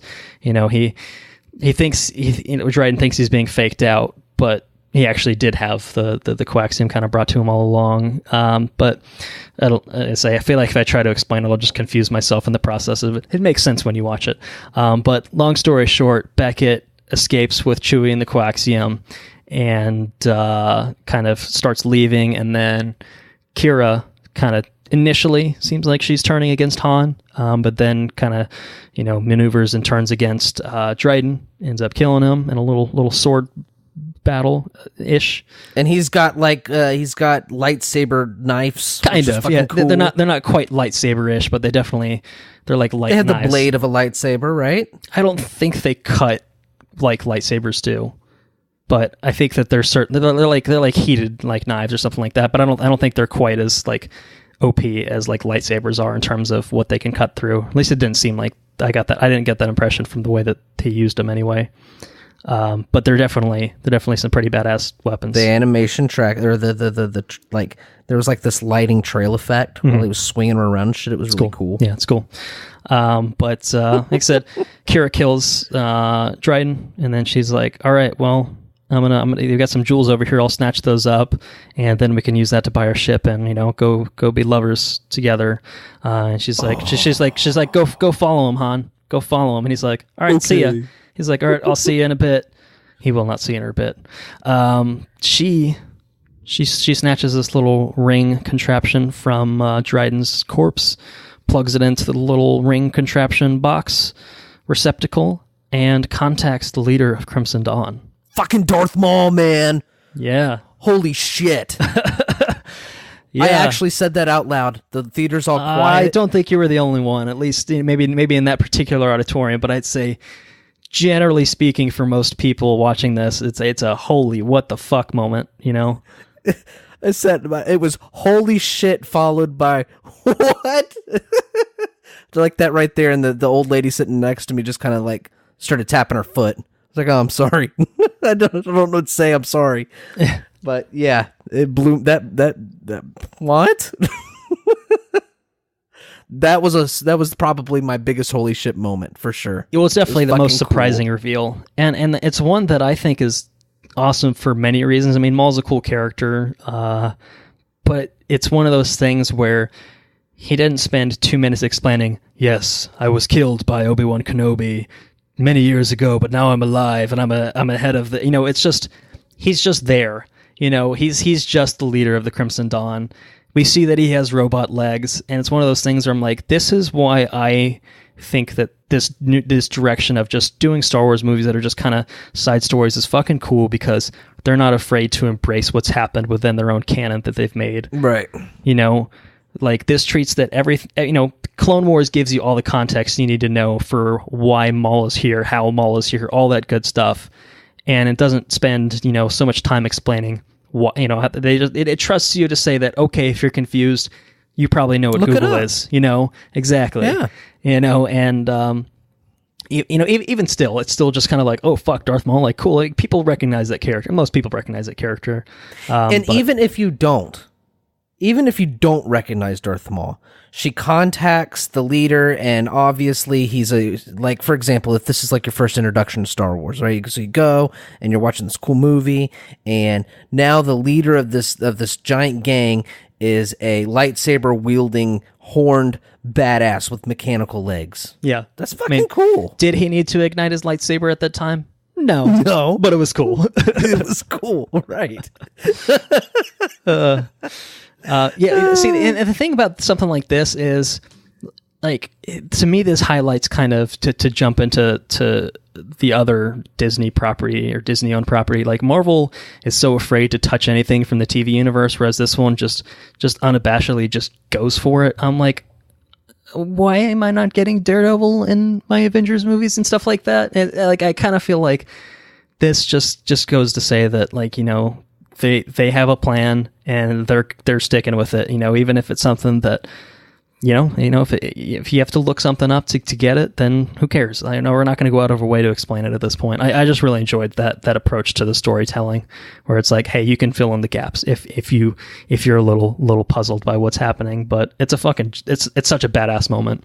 And I need to ask you a question. We're going to backtrack just a hair. When she pulls the ring off of Vision, yes. Was he super gray? He definitely had the lifeless eyes. He's definitely dead. The coloring on his skin, though, was it drastically different? It might have been, but if it was, I think it was just to show that he's super dead. But I mean, it wouldn't surprise me. I mean, he's technically an alien species. He's just very human-esque. Because like you can see I thought they were scars walking into the movie, but I think they're just markings of that species.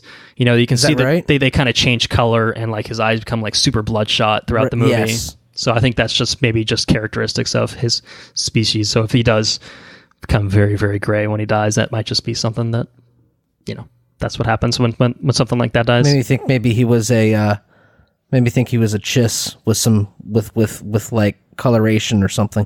Maybe he makes himself colored to blend in with like the Imperials or something. I was looking too deep into it. Yeah, I don't think that's the case, but when he died and the motherfucker's almost blue, I was taken back. I was like, "What? No, what is this?" He's definitely not blue. I mean, he's probably just a much paler complexion of just regular, you know, human skin. So yeah, all right. Anyway, yeah, Maul. As a side note, again portrayed by Ray Park, but voiced by Sam Witwer, who did his voice in Clone Wars and Rebels. So cool. It was a spectacular cameo. It was awesome. He was older. Yeah, you know, which makes sense. I mean, stuff. You know, takes place, you know, I guess 20-ish years after Phantom Menace. And I mean, Ray Park is now 20 years older, so it actually works. You know, Phantom Menace was filmed pretty much literally 20 years ago, so it all works out from that standpoint to kind of keep it consistent. But you know, that was a pretty big deal. Definitely wanted to talk about that. Han meets up with Beckett, has a little bit of a confrontation with him, and he shoots first and kills him. And it's a good moment. It's a really good character moment, definitely for Han. Yeah. So, you know, he's learned a few things along this journey that we see in this movie, and he ends up giving the coaxium over to Enfys, who's like, "Hey, wanna join the rebellion, bro?" And he's like, "No, I'm good. Thanks, though." But she does give him one vial of the coaxium, which he takes over to the sabacc table to wager on, so he can claim that Millennium Falcon, win himself a ship, and has a nice little game with Lando Calrissian, and he outmaneuvers him a little bit, prevents him from cheating, and wins the Falcon fair and square, and we end the movie with, probably the most fitting possible ending point: Han and Chewie in the cockpit of the Millennium Falcon, heading off to Tatooine to see a big shot gangster putting together a crew. Maybe a big, emphasis on big shot gangster. That's pretty much a Star Wars story in a very heavily condensed nutshell. Any last bits that you wanted to talk on for just the plot of the movie? Anything we have? I kind of just touched on since the Maul revelation. No, the rest of it was it wrapped up nicely, I thought. Yeah, it's good, satisfying conclusion. I've seen some people online like, "Oh, you could have ended it when, you know, he asks Lando for a rematch," and I think that would have been a good closing note. But I enjoyed him winning the Falcon fair and square, and just that nice, you know, moment of them together in the Falcon, Chewie and Han together, and it kind of, you know, zooms into the front of the cockpit and just goes, you know, boom, directed by Ron Howard. It's good. I enjoyed all that. I guess just for the rest of the spoiler section, we'll try to keep this relatively condensed, but is there any characters in general that kind of stuck out to you, or, you know, anything within these characters that kind of stuck out to you that you might have anything to say on? I guess we can just kind of go character by character and just, you know, we'll just keep it pretty simple. But I mean, like Han, what'd you think about Han's characterization to kind of get this started off with the obvious character? I thought it was wholesome. I would say probably my favorite interaction with Han is probably I like the little when Chewie and Han first realized that they work really well together in the Millennium Falcon. Mm-hmm. I thought that was a cool moment. I thought 190 years old. You look great. Yeah, and then he hops in over there, and he flips all the switches to put shields in the back and stuff, and then hops over in the passenger seat or the co-captain chair or the navigator's chair, or whatever the fuck it is, and helps out. And you catch Han Solo looking over at him like, fuck yeah, we're doing this. This is good. And I thought that was cool. I thought if I had to pick a favorite character though, I would say probably the most entertaining character for me was probably L3. I really enjoyed L3. I thought she was great. It would be between her or Lando. Lando was very organic. He felt like he belonged. But L3 was super funny. I really enjoyed her presence. Yeah. Gone too soon. Or I guess she's still around. She is the peculiar dialect that C-3PO refers to in Empire, which is it's a fun connection point to explain why apparently the Falcon has a weird computer language. Those are good choices. I'll just kind of run through, I guess, generally my thoughts. Solo, I was very happy with Ehrenreich's performance here, but I also really enjoyed just kind of the characterization of Solo. I think we kind of see a reversal maybe of the character that we come to love or came to love in the original trilogy, where he's got this bad boy exterior that is hiding a heart of gold. And this one, I think you kind of see him more as the heart of gold. And you kind of see, he's kind of seen putting on the mask, kind of throughout the course of the movie. He picks up his lessons from Beckett, and by the end, he's more of he's a little bit closer, I think, in character to the Han Solo that we expect him to be. And I feel like that's a supernatural progression, but it's still enjoyable to kind of see him, being good-natured. I mean, it's one of those things where him, kind of helping out the rebellion in a big way is, by the end of the movie, he's like, that's a pretty big fucking deal. And then 10 years pass, and he's just a smuggler. I wonder what that seems like. He's definitely a little bit. I think that bad boy exterior, the gruff exterior, has really kind of he's shut off from that life by the time we see him in A New Hope. 10 years of doing whatever he's doing for Jabba and such. But Chewie's great here too. Nice. We get a nice little moment with him and another Wookiee on Kessel, which I enjoyed. Yeah. And just a lot of his interactions. The one you mentioned, obviously, is a big one.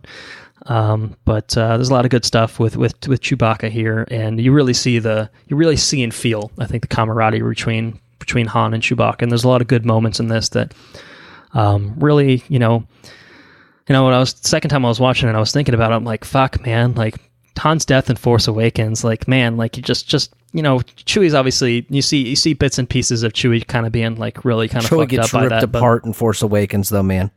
It's super tragic, and you can now that you think about that. Well, that's what I'm saying. Is you see these extra moments, these extra bits of characterization, and the beginning and the development of their friendship, and then 30 years later to see it kind of, or 40 years later, whatever it is. Like, man, like it's a lot. It's a lot for this. We see a 2-hour slice of, or a several day slice of it. How much time? Right. They've been together. They presumably they never leave each other's side. Mm-hmm. Yeah, they even shower together sometimes. They even shower together. Yeah, that was pretty funny. Couldn't do this like one at a time. Yeah, no, it's rough. It is rough to think about, but I liked Beckett. I liked his crew. As I mentioned, I wish I had more with Val and more with Rio, but I thought that Beckett himself was a great kind of sort of mentor character to Han. I mean, obviously he takes his lessons from him, and I think you see Beckett as kind of the precursor to what Han kind of is by the time we meet him in the cantina on Tatooine. Absolutely. I feel like that's definitely kind of the mold that we see. Lando is great. sometimes we see, I feel like there's a lot of heavy shades of Donald Glover channeling Billy D. Williams, and then sometimes he's adding his own spin to it. It's kind of the same way I think that Alden Ehrenreich did it with taking certain quirks from Harrison Ford and then just doing his own thing for the rest of it. They're both really talented actors, so why would you ask them to kind of do the same thing? Obviously it's nice to have continuity, but they are their own thing. So, and I think they both really did a great job with that. And there's a lot of time in between those two movies. People are different, right.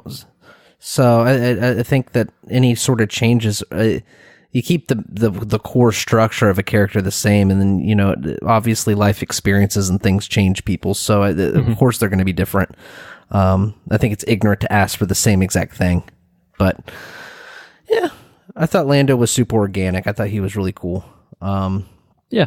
So, I'll kind of just wrap this up because I think a lot of it we already kind of touched on, honestly, throughout the course of talking the movie. But L3 is great. Kira, I'm actually really surprised. We didn't really talk to it too much outside of just the big holy shit Maul thing. Kira, it's interesting that they left a pretty open thread with her character. I just, it's one of those things. I figured they just used the Rogue One approach of, look, if they don't appear in the original trilogy, they dead, and it's entirely possible she is dead by the events of the original trilogy come around, but definitely it's interesting, the shades that they added to her character after they separate on Corellia, and, where the character, they allude to kind of things that have happened in her past, but we don't get anything really outright spelled out for us. But certainly some shit, she's a changed person, certainly from than when we see her in the beginning of the movie. And I liked her character. I don't know. I mean, Emilia Clarke is fine. I think she's much better in this than she is in Game of Thrones, as kind of the most obvious comparison for what she's done. And she's better than she was in Terminator Genesis, which is holy shit bad. But I like the character, I think, more than I liked the actress. I mean, I like her. Her eyebrows are unparalleled. Definitely the best eyebrows in the biz. Let's put it that way. I'm not wrong, okay? But say she's good, but I think she paled. I think a little bit in comparison to the rest of the cast. Dryden, I thought, was a very compelling villain. I didn't think she had a whole lot to go back. I don't think she had a whole lot. She didn't. She was there, and she was there for that twist. But aside from that, and being Han's motivation, I feel like she was largely absent. I thought, but I don't think she had a whole lot to work with. That's my opinion on her. I mean, she's in basically the entire movie, but maybe in terms of, I think you get hints to her characterization, but in the way that maybe we see a lot of the plot beats develop for some of the other characters, we don't really see that from her. It's just kind of mentioned offhand. That's what I meant. Yeah, okay. I'm sorry. Yeah, I should probably say things more clearly. It's time for Kira, a solo or a Star Wars story. What do you think about that? Ready for it? I wouldn't mind see her interacting with fucking Maul. That'd be cool. It'd be fun. Dryden Voss, Vision, Paul Bettany's character. I thought he was a good villain. I think we really only see him in the one environment, but he's having a good time. He was actually going to be portrayed by a different actor in the Lord and Miller iteration of this. Michael K. Williams was originally cast to play this character, and he basically said he was going to be a kind of mocap CG alien character. He said he described it as like half lion, half man, which is kind of almost what his bodyguards looked like. So I would think he might have been very similar in design to that. But basically, there was scheduling conflicts when they ended up having to reshoot the entire movie, and so instead of waiting around for him to be available, they ended up recasting it and bringing Paul Bettany in. So it is what it is. Like I said, I enjoyed what Paul Bettany brought to the table. It would have been interesting to see that other version of this character, but then again, that version of the character would have been a very different version of this movie, so it's hard to kind of, speculate too much on that. And then we talked about her a lot, but Enfys Nest is just fucking awesome. I really liked her character. She was cool. She's cool physical presence. And when the mask comes off, reveal aside, I thought the characterization was great. And I thought that the actress, Erin Kellyman, her delivery of the lines and stuff like that. She just really awesome. Really sold it for me. I would very much like to see more of that character. Enfys Nest, a Star Wars story. Make it happen. I'd watch it. Fuck it, man. Enfys Nest and the Cloud Riders. Just fucking go. That sounds fucking cool. Go fucking go cool. Go pulpy with it. Like fuck yeah, that'd be awesome. But it'd also make a cool comic book. Yeah, well, I would. I mean, I consume a lot of the canon. So book, comic book, movie, TV show, whatever. I don't give a shit. Give me more. Give me more. I wanted to talk about some Easter eggs very briefly. See if there's anything you picked up on, or if you picked up on the same things that I did. I guess maybe. I just have a list here that I'm reading off my phone. And if there's anything else that comes to your mind or you want to talk about, then give it a shout as well. Okay. The Imperial March apparently is now canon within the universe itself. It's actually the recruitment theme that they play in the beginning in Corellia, which is pretty awesome. I don't know if you picked up on that. That's awesome. There's a brief bit of dialogue between Lando and Han of "I hate you, I know," which is a great. It's flipping the genre on its head. Nice, right? Yeah, it's a nice reversal of that. I enjoyed that. A couple of these we have already mentioned actually. So Dryden Voss's room, his office or whatever the space is. There's a lot of cool little shit lying around. Probably the most obvious thing is the Mandalorian armor in the background. Right. I assume you saw that, which I think the visual guide that they put out says that's Old Republic era Mandalorian armor. So that's cool. Okay. I don't know what that means other than it's just really old. And Mandalorians have decided to not change the design up too much in the years since. They're rooted people in tradition, man. Yeah. There's a holocron apparently in his office too, which is cool. Oh, okay. And the idol from Raiders of the Lost Ark is there from the opening sequence of Raiders is in there. So that's timely given we're talking about Indiana Jones.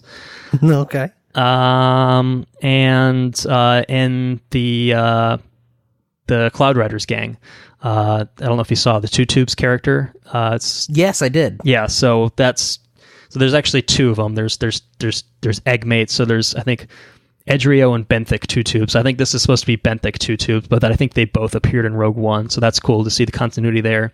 But the bigger deep cut, the crazy thing, we see Warwick Davis in this movie. I did. Warwick Davis is a Star Wars staple, but he is actually playing the same character he played in The Phantom Menace, Weasel.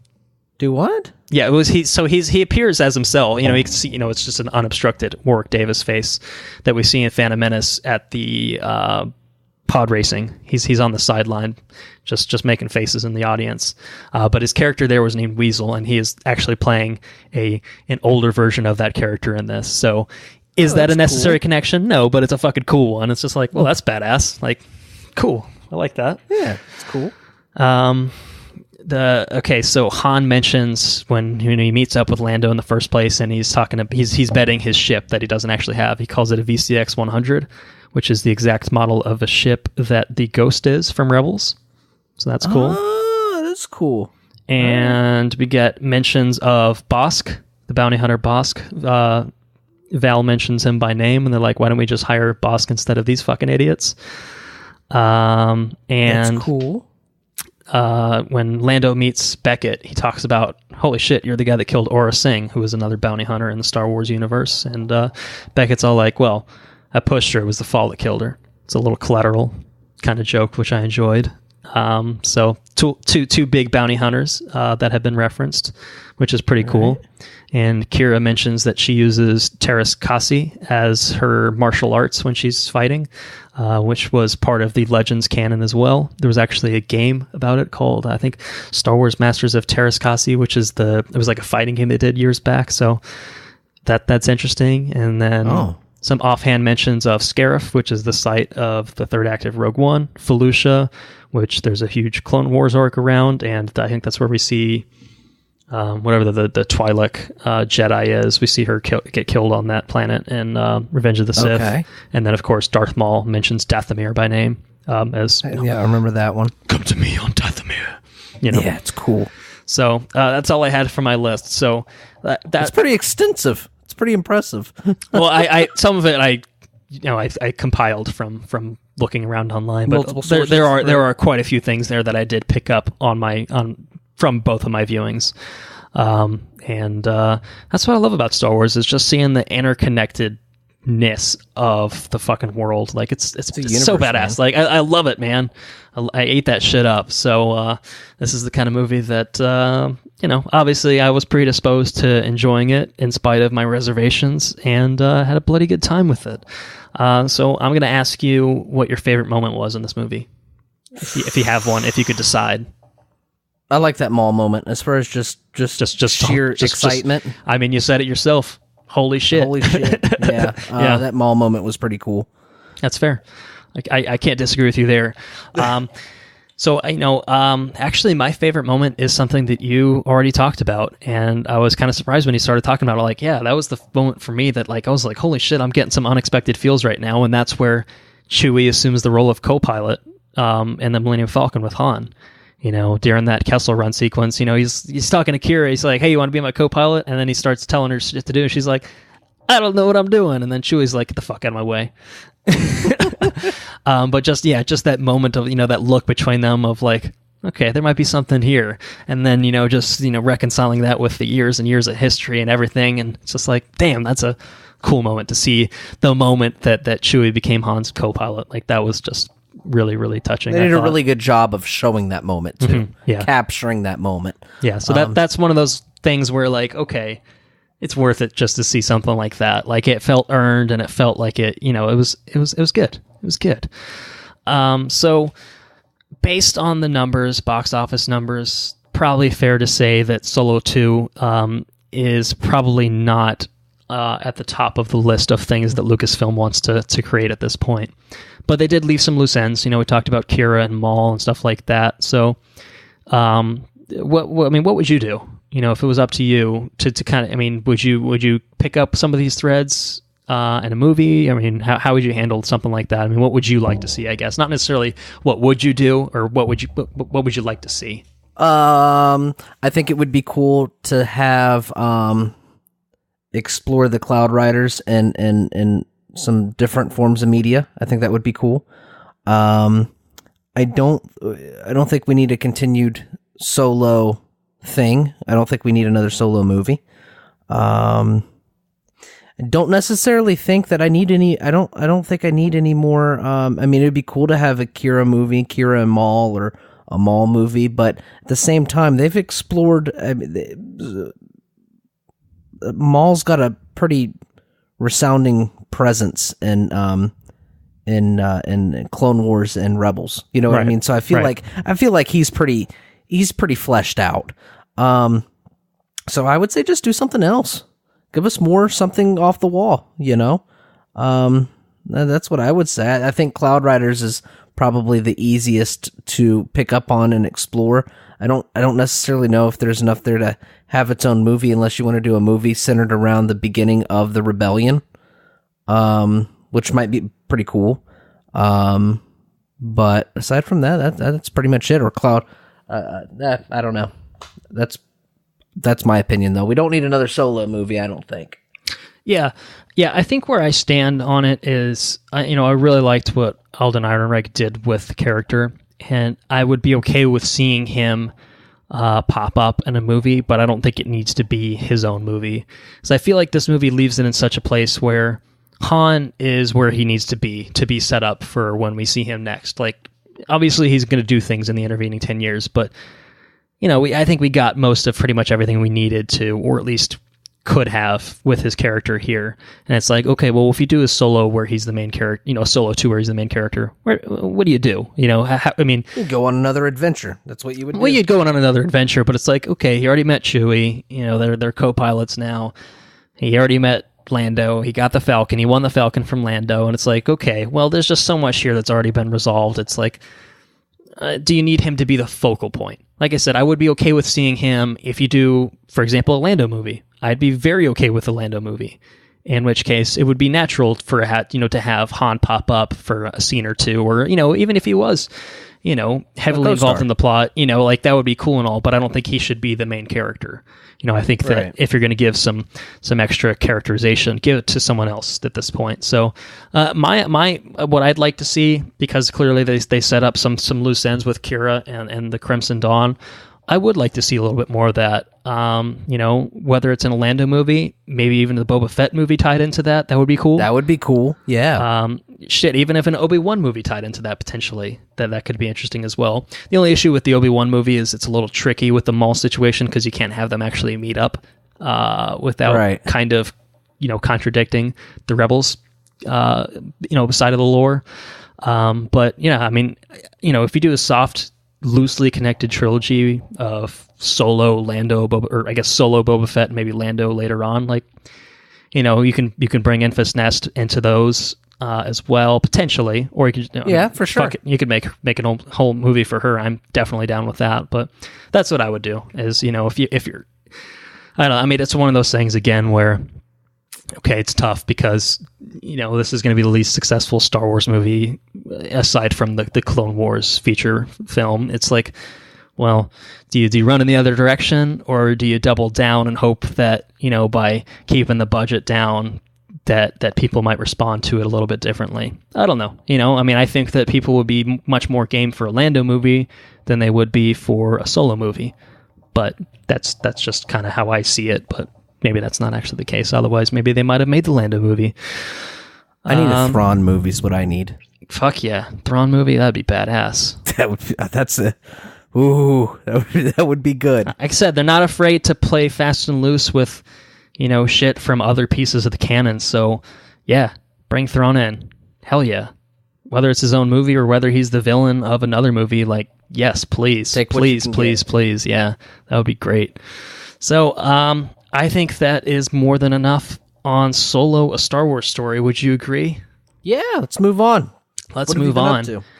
Well, I've been up to a couple things. I spent a day at MegaCon, the Mega Convention in Orlando. I just did a day. So I walked around the show floor a bit, looked at some cool art, looked at some cool things that I'm like, ooh, I could spend some money on that.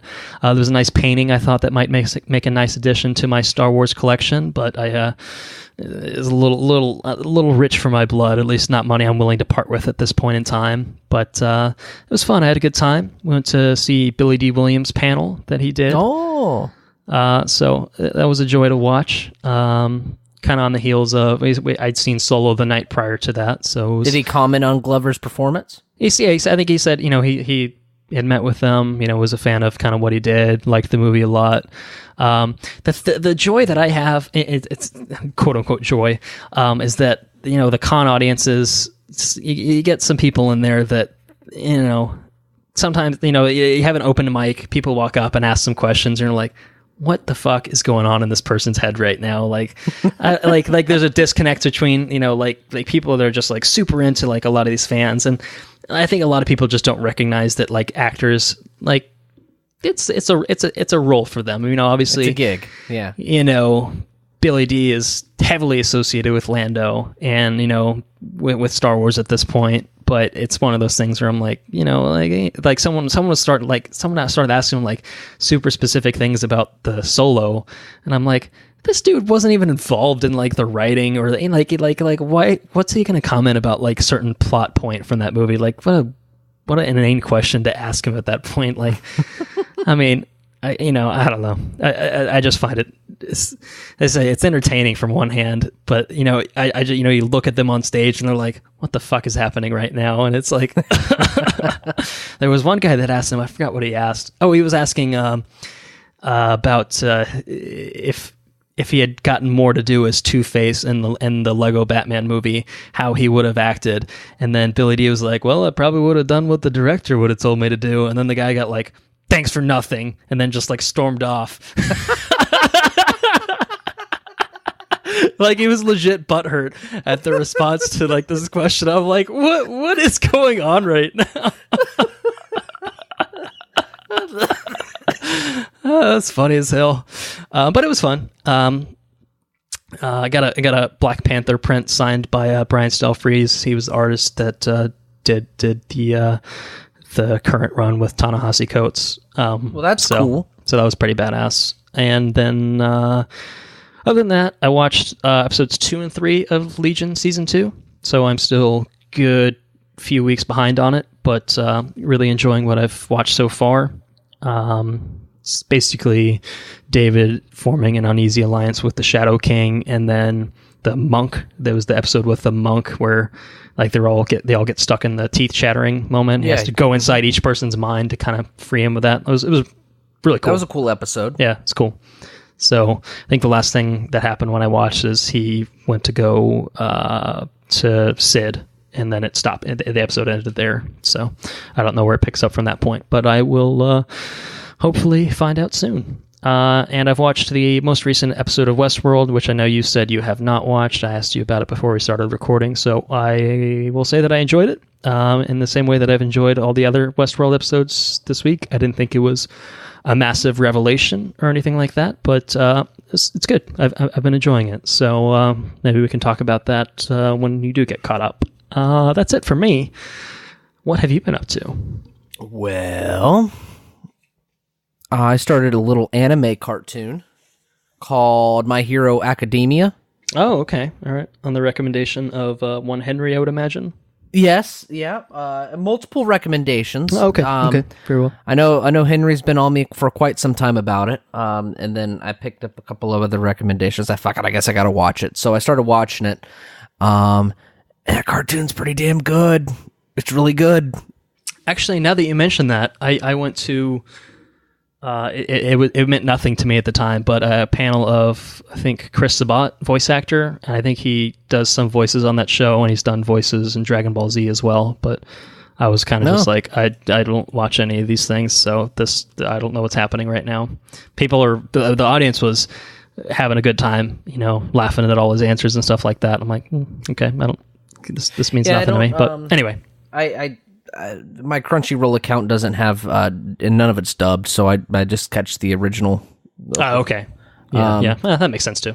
But it's definitely really fucking good cartoon. Highly recommend it. That's what I've been grinding out the past 2 days. I caught a couple some Indiana Jones movies. Caught up on the Expanse and Legion. And both of those are very good. I talked to you about it on the phone, but the Expanse is gone. It's concluded one story arc, and it's very clearly moving on to another one. And it was a pretty jarring thing, but overall the episode's cool and the story's progressing nicely, and I'm very, very thankful that Amazon picked it up. And I think that's pretty much it, man. It's pretty much all I've been doing. Just watching stuff. I have watched a season and 3/4 of My Hero Academia in 2 days, though. So, how many seasons are there out right now? I think it's on its 4th season, or okay, maybe so it's third. Still got a little bit to go. Yeah, it's a 3rd or 4th season. I'm not quite sure. And I'm only seeing what's available through Crunchyroll as well. So I don't know. Right. But highly if I don't consider myself a big anime guy. I picked up the Studio Ghibli stuff. I really like that. And aside from that, I've only watched probably 3, maybe 4 anime shows. But this is definitely a really good one. So if you have an interest in anime, or if you've seen a couple of them and you're not, I don't know. If you're not really an anime person, not deep down, I still think that this one would. I think this might win you over. It's pretty good. So yeah, that's it, man. Very good. I think that's going to do it for this episode. Thank you guys for tuning in to another episode of Watch, Review, Repeat. We really appreciate all the support that we get from our listeners. So if you did enjoy what you heard, we greatly encourage you to spread the word, whether it's via social media, your Twitters, your Facebooks, your Instagrams, your whatevers, or if it's just having a nice little chat with someone, just maybe a coworker or something. Like, hey, I've been listening to these 2 idiots that really like Star Wars talk about Solo for 2 hours plus. maybe you should check it out too, because you're such a big Star Wars fan. It's a nice hypothetical scenario I've just constructed. It's totally going to happen. So, as I mentioned at the top of the episode, our bonus episode on Indiana Jones is coming to our Patreon for our patrons as a timed exclusive on June 1st. So I don't know exactly when you'll be listening to this, of course, so it's entirely possible it is past June 1st, in which case it is already up there. So just go to watchreviewrepeat.com, click the premium tab, click the Become a Patron button, and you are going to be well on your way to listening to that Indiana Jones episode. You can go ahead and log us out while I do the tune. Well, we're not totally done yet, but you mean for that episode? No, what I'm saying is just keep talking. Okay, you're really gonna do that the whole time? That's what I'm gonna do. Okay, all right. I think you should do that anytime I'm talking on the bonus episode. How's that? It's getting late for me. I'm sorry, guys. That's good. It's good. It's good fun. Follow us on Twitter at WRRPod. Like us on Facebook. Send questions, comments, and suggestions to our Gmail, which is watchreviewrepeat@gmail.com. Intro and outro track is Mechanolith by Kevin MacLeod, licensed under the Creative Commons by Attribution 3.0 license. And our next episode is going to be about I have no idea, and I don't think you do either. It's a bit of a, I don't know, it's a bit of a dry spell next week. I think Adrift with Shailene Woodley is out, and I think Action Point with Johnny Knoxville is out as well. Neither of which appeal to me. So maybe we can look for a TV show, or maybe we can take a week off. I think we can figure that out maybe. So we will sort that out. So at a minimum, I think we'll be back the following week. I think both Ocean's 8 and Hotel Artemis come out that week, so we'll probably catch one or both of those. I guess just stay tuned for announcements on kind of what we're going to be doing up here in the next couple weeks. So I think that's it for me. Do you have anything else? I've got nothing else.